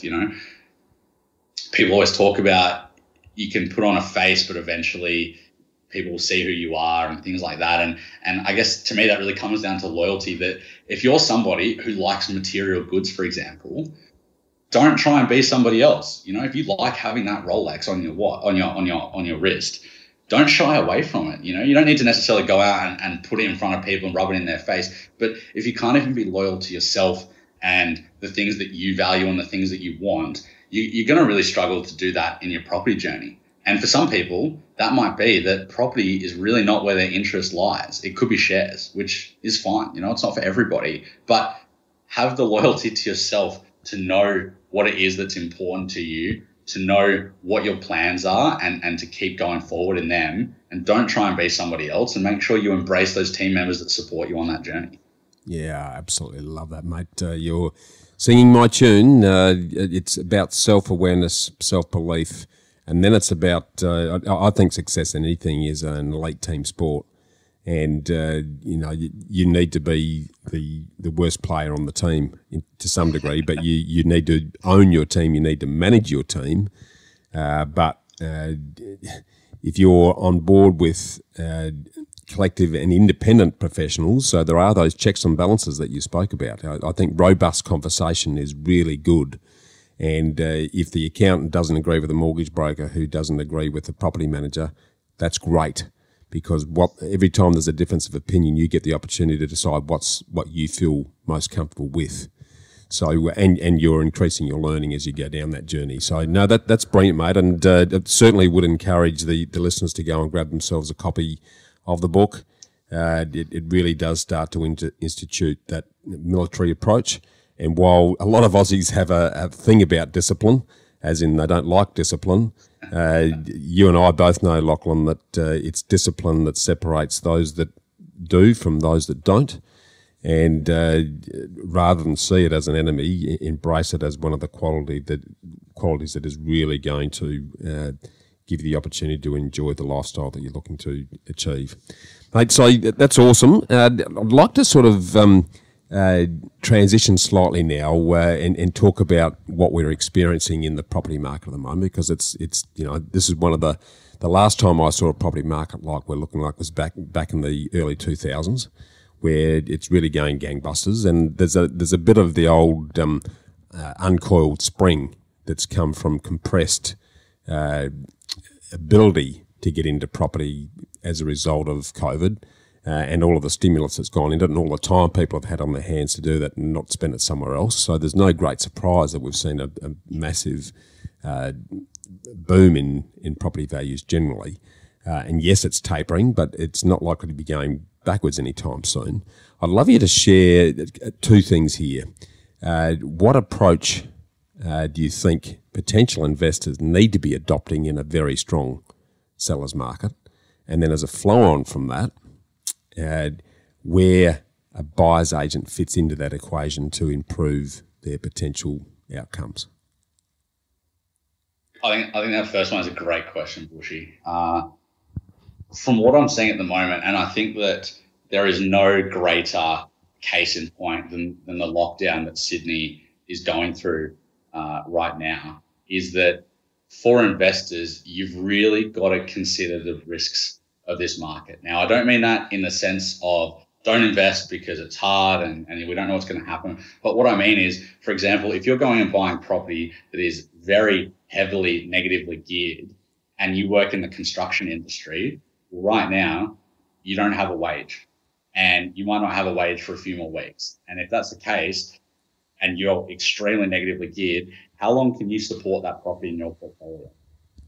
So for me, what I'm saying to a lot of my clients right now, and it's something that I would have been saying regardless of sort of this circumstance, is you've really got to make sure that you are taking a healthy amount of risk, but still balanced. And you've got to understand the repercussions of the risks that you are taking. And one of the easiest ways that you can do that is you can try, you should be investing in properties. Obviously, it's going to depend on where you are in your property portfolio life cycle, but you've really got to be looking at properties that can more or less pay for themselves. Because firstly, it's going to de-risk, things like this lockdown and people losing wages. But I think possibly more importantly, because this little time period will pass, is banks are still going to be able to lend to you. If you're really negatively geared, banks are going to really hate to deal with you in these sort of lending conditions, and people know that. It's the way it's been now for the 6, 7, 8 years since those big changes came in the relatively early 2010s. So from my perspective, you've got to really make sure that you are buying properties that have a healthy cash flow, because otherwise it's going to be really hard to, as we talked about earlier, achieve sustainable success. Really, really hard. So that's probably my perspective on that. Yeah. So and given that we're seeing such a rapid increases in values pretty much across the board, achieving those cash flow positive property outcomes is becoming more challenging and much harder to get when there is a lot of other similar investors lining up to try and do the same thing. This is a great segue into the discussion around buyer's agents, Lachlan. Give me your thoughts on how potential buyers should be approaching the ability to try and to secure properties that have good growth potential, but are also going to be positive cash flow, so it's wiping its own face and not biting too much into salary savings or lifestyle moving forward. Yeah, absolutely. And you're so right. It is becoming a lot harder to do that now. CoreLogic released some of their facts and figures on rental rates around the property, their quarterly rental review. I think it came out last week, actually. And yields have compressed all around Australia. Even in regionals, yields have compressed. I think it was about 0.5% compression in regionals, and it was about 1/3% compression in capital cities. And basically what that tells us is property prices are going up faster than rents are going up, which I think most people would probably know right now. So I think that really goes to the heart of what you said about it being more difficult to find those cash flow positive properties now. But what I think around that is that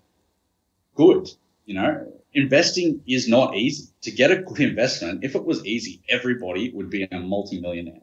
So the fact people are now having to sit back and look a little bit harder at what they're looking at buying, I think is great, because it means that if you're a speculator, you're going to get found out very, very quickly. And I think that's great, because it means that those people who are professional investors or do it professionally on behalf of other people, it means that those speculators aren't going to be driving up prices stupidly, which is great. Yeah, 100% agree. Oh, sorry. Yeah, go on. Yep. Sorry, I was just then going to say, and then I guess in terms of a buyer's agent, twofold from my perspective. The first part is that it means that we're really earning our money right now. We're dealing with really, really hard supply issues. For the supply that does come online, obviously all the good properties are being sought out quite quickly by everybody, because people are able to recognise something great. And it means that those people who possibly aren't necessarily doing the right thing by the industry, they're probably not going to survive, because they're going to have clients on the books. They're not going to be able to buy them properties. Properties that they do buy them are probably going to be duds. So I think it'll be good for the industry to give a bit of a hand wash for the people who aren't necessarily doing the right thing. But for those people out there who are, really trying hard and have their clients' best interests at heart, I think it's great because it means that we really, as professionals, we really get to show our own in this sort of a market. We really get to show what we can do. And I think that above all else, it means that when you find that great property, you feel so excited and you do everything that you can to try and buy that property for your client. Yeah, 100% agree now. And I'm a massive fan of levelling the playing field by engaging a buyer's agent to not only find but negotiate the securing of a property. Unfortunately, it's still a very fledgling industry in Australia, and I've owned property in the States, Lachlan, and over in the US, the buyer's agents are involved in about 45% of transactions. Here in Australia, we'd be lucky if it was 3%. So there's a massive opportunity there for buyer's agents to be taking a much stronger role in that. The biggest hurdle I see people trip themselves over is that there's a perception that the fee is not worth the reward. What's your thoughts on that? And why would someone look to spend a pretty reasonable coin on engaging a buyer's agent to secure a property versus trying to go alone?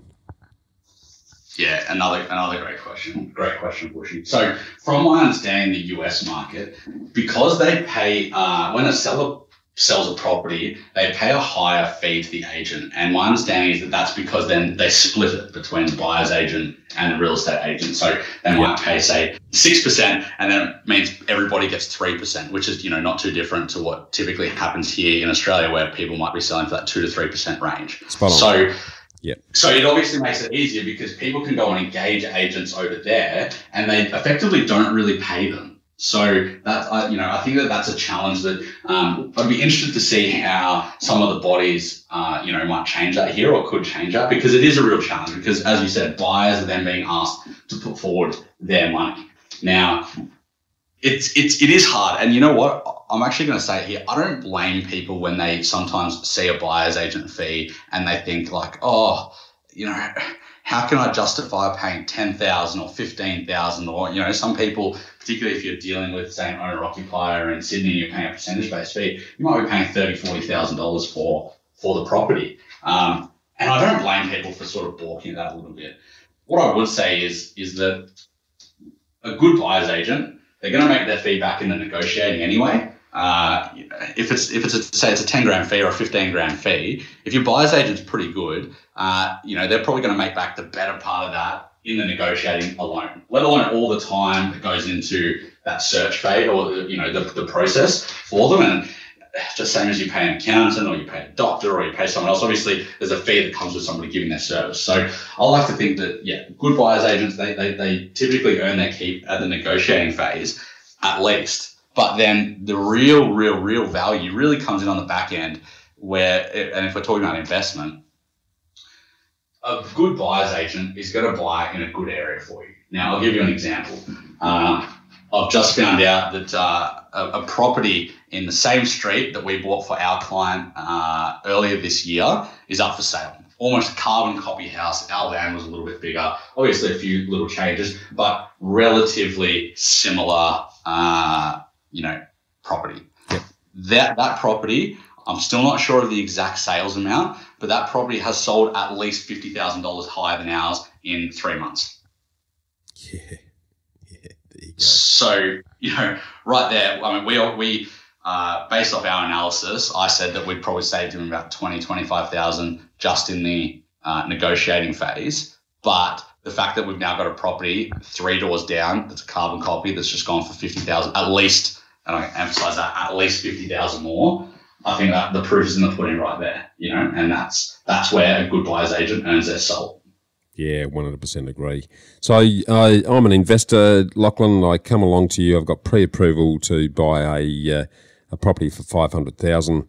My major focus is on capital growth because I want to grow a portfolio over the next 20 years. I want to be looking at real houses for real people in tightly held suburbs. What are you going to say to me, and where would you be hunting in the current scheme of things? I'll be saying to you, I think that's great. I think particularly if in this hypothetical situation, you're really at that early stage of building a portfolio. I think properties in that, say, $400,000 to $600,000 range are fantastic foundational properties because it's not going to break the bank. Typically, you're going to get a really strong yield on them. And they're just great because they sit there. They're probably going to be a bit older, so you've got lots of opportunities to add value to them later on, which is obviously going to grow your equity a lot faster. As I said, good cash flow on them, and they're so great to build that foundation out. And I can't say that enough. You don't need to go and spend $1 million on your first property, that's for sure. What I would be saying is, I think that it's really achievable. I think at 500,000, there are some phenomenal large regional markets. Like I'm talking, top 15, top 20 type cities by population that you can invest in. And then past that, there are also some capital cities that have got some really good signs there. Like, for example, Brisbane, finally, after all these years, it's showing some good movement. How it ends up, panning out, who knows? But everyone has said that Brisbane's been the greatest disappointment of the last decade for property growth. So it's great to see that Brisbane's really got some encouraging signs. Adelaide as well, from everything that I'm seeing and hearing, it's had some great signs as well. So I think that there are a lot of great markets that you could attack at that price range that are going to help you build out a great foundation for your portfolio. Well, what's your view on Perth? It's a tricky one. What I typically say to clients who ask me is that there might be some really good gains to be made in Perth, but at this stage, I just think you're taking on double the risk for possibly the same amount of growth that you might be getting in other places. And property investing is meant to be boring. And for me, I just haven't seen enough stability in Perth. And I'd want to see that over a few years, to be really honest. To know that it's not going to go into a bust like it has done multiple times over the last few decades. Great. Thanks for those really timely insights, Lachlan. That's going to be very useful to those looking to invest in property in the short to medium term. I now want to pivot to what I affectionately refer to as the ambush or the bushfire lightning round, where I'd like to ask the fast 5 questions that our freedom fighters always want to hear your words of wisdom on. So the first of those is, what's your favourite quote and why? My favourite quote, it's a good question. I think my favourite quote is probably going to be an investing one, and it's the best time to invest was yesterday, the second best time is today, and the worst time is tomorrow. And I think it's so applicable, particularly right now, because my opinion is that you should always be investing as soon as you're able to, and I guess that's why they say the best time to invest was yesterday. And when you look at the other end of the quote of the worst time is tomorrow, I think it's almost like that other saying that tomorrow never comes. Tomorrow becomes today, and today becomes yesterday, so tomorrow never comes. I think it's really applicable to investors who always sit there and they always say, I'll do it next year, I'll do it in 6 months, or I'll do it when this happens, or when this happens. And all it really results in is people sort of having a bit of inaction, and they never really make that leap. And then they look back 10 years later and they're just filled with regret. So that's probably my favorite quote. Yeah, I love it. And I've unfortunately seen too many instances of exactly what you've just spoken about. People who are all fired up and they're gunner, and life gets in the way, and 1 year becomes 2, becomes 5, becomes 10. And, I actually did some maths on this in my own book that looked at the impact of that in terms of the lost equity growth that they achieve over that sort of time frame. And it averages out over, if you're investing for 20 years and you've delayed your investing for 10, then you've effectively cost yourself around $4,500 a week in lost equity. So wow. It's pretty significant, and just goes back to how important time is to the results and the need to get moving as quickly as you can in that regard. So another awesome quote, mate. Let's turn to the literary field, and apart from your own book, which is a great read, what's the top book that you'd recommend the listeners jump into, and why? You stole my line. I was definitely going to talk about how good my book is there, Bushy. But if you'll permit me, I actually have 2 that I can't split the difference between. Great. Yeah, go. Awesome. All right. So my first one is it's a book I take from my time in the Navy, and it's called It's Your Ship, and it's by a gentleman by the name of Michael Abrashoff, I think is how you pronounce it. And basically, it's a book about leadership and management, and you'd almost call it like his own memoirs of his time as a ship's captain. And basically, the whole crux of the book is that he posted to a ship as the captain, and he took on the worst ship in the fleet. They had the worst record. They had all these problems. They were the worst performing, and he turned it from being the worst ship into the best ship.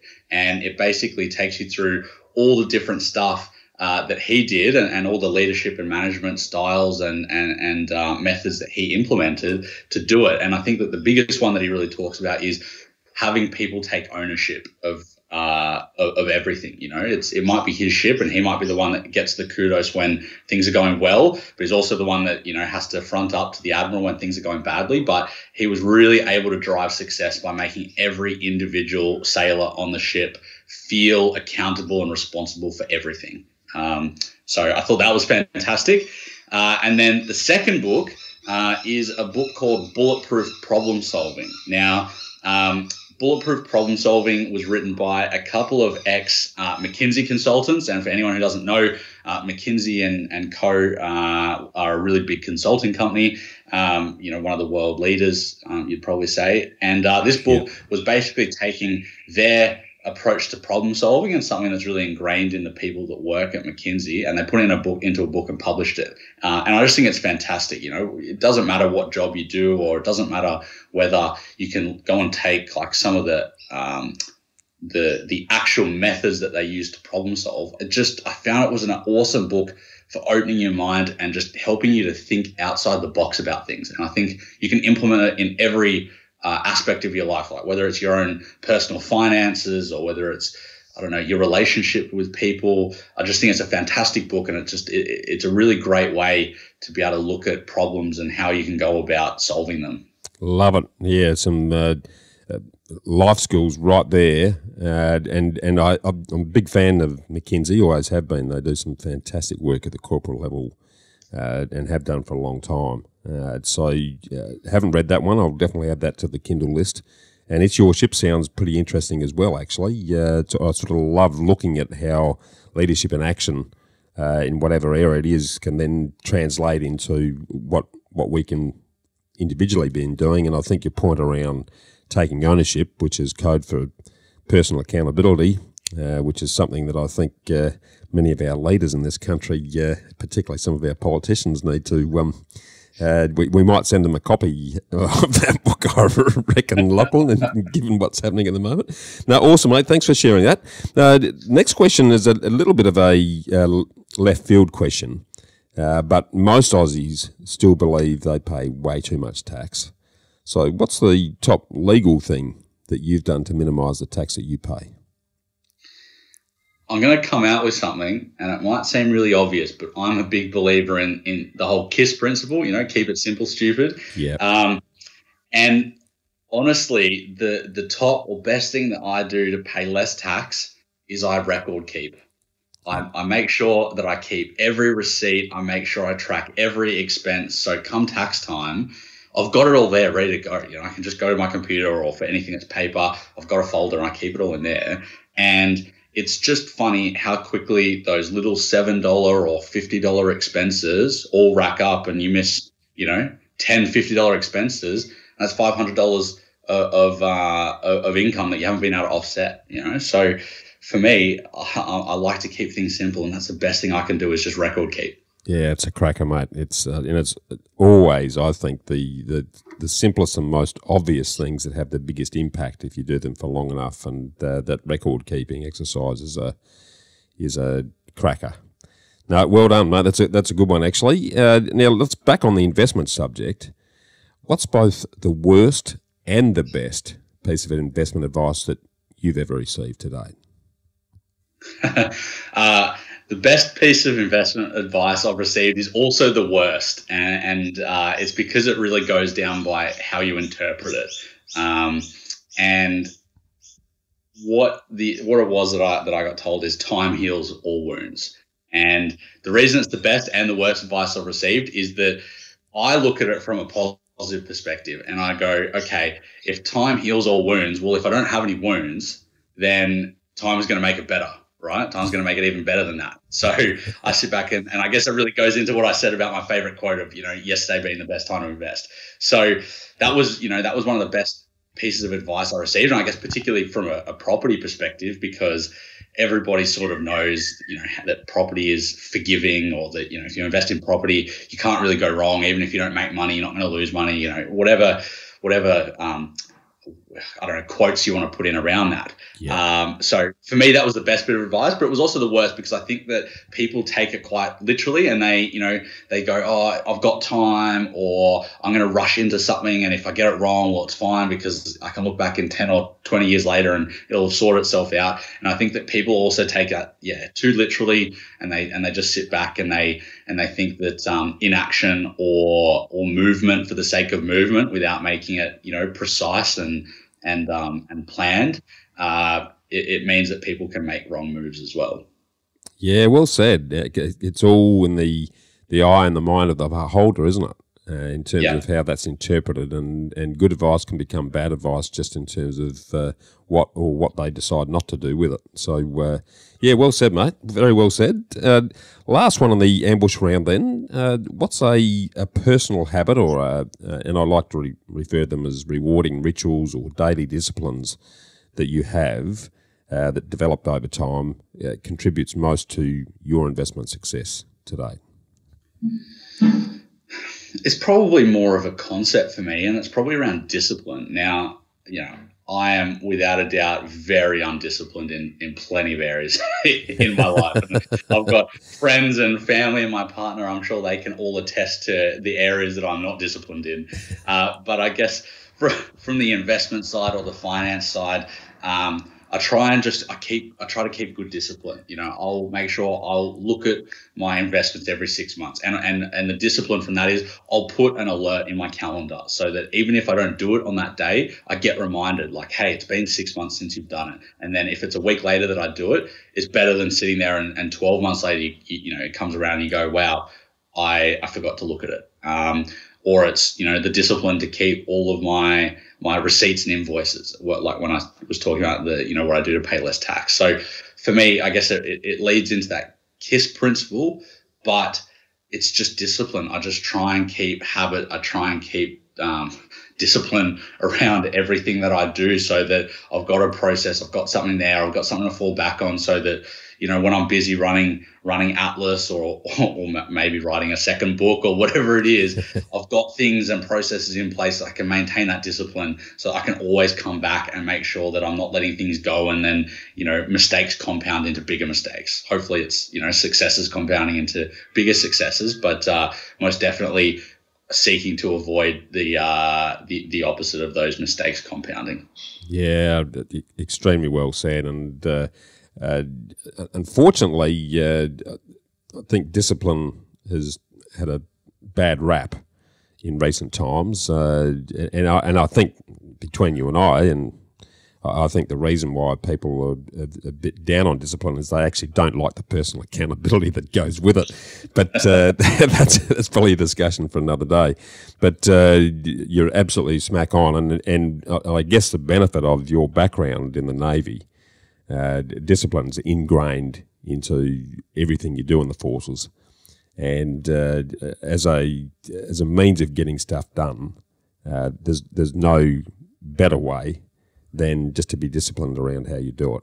So I'm one of those. We talked about how you see things is important. I see discipline as a real enabler.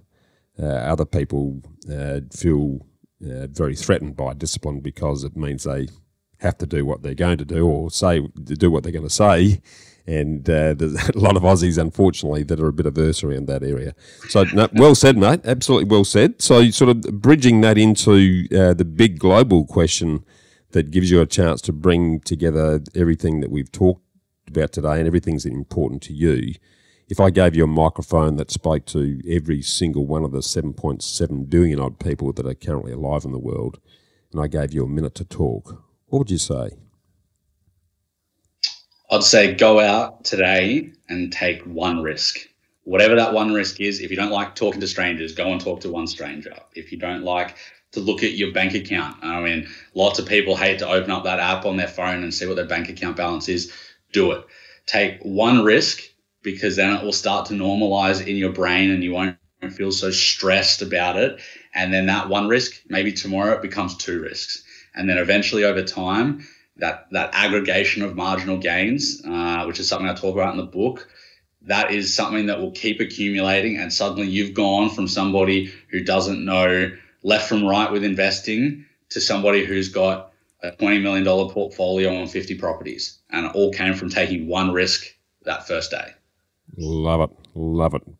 Very well said, and I like that term, aggregation of marginal gains. That is a cracker, because it is the accumulation of very small steps that build over time, that create muscles, that create habits, that create behaviours, that create massive achievement on almost an exponential basis, mate. So extremely well said. Mate, really enjoyed our conversation today. I know there's going to be a lot of the freedom fighters that are going to be very engaged by what you've shared with us. For those that want to reach out to you and find out what's next new and exciting and how you can help them, how do they do that? A few different ways. So, I mean, we've got our website, atlaspropertygroup.com.au. We love posting blogs and things like that that's on, new, contemporary and important information. So absolutely advocate for everyone to check out our website. And you can also book in to have a chat with me on there as well if you are looking to invest and you want to have a conversation.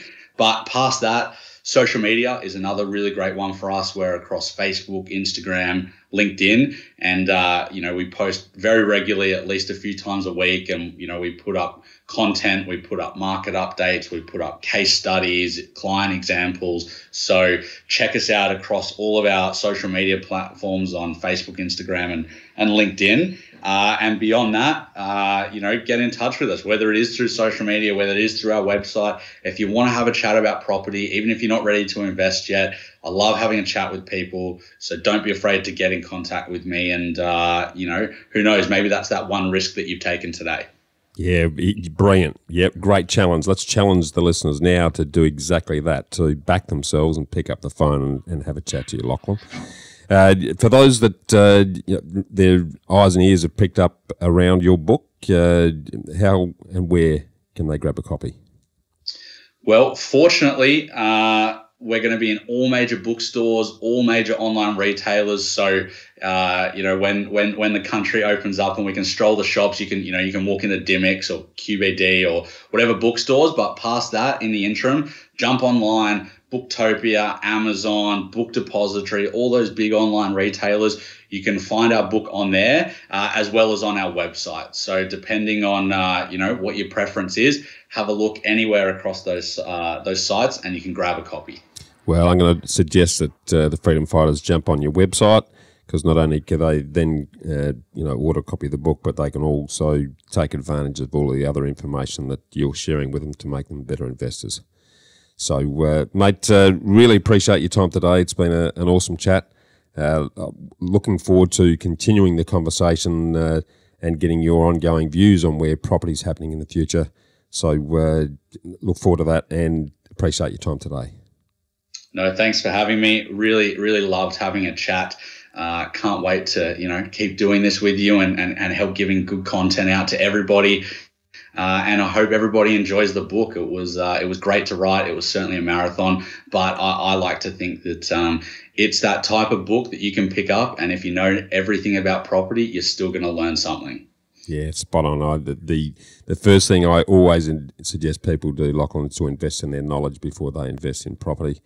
And anyone who, like yourself, has done it and is doing it and can then communicate that in ways that are easy to implement, very worth having that read. So thanks again today, mate, and looking forward to continuing the conversation. Thanks, Bushy.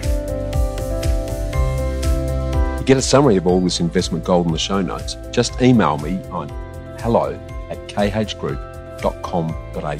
That's HELLO@khgroup.com.au. Or check us out at www.bushymartin.com.au/get invested.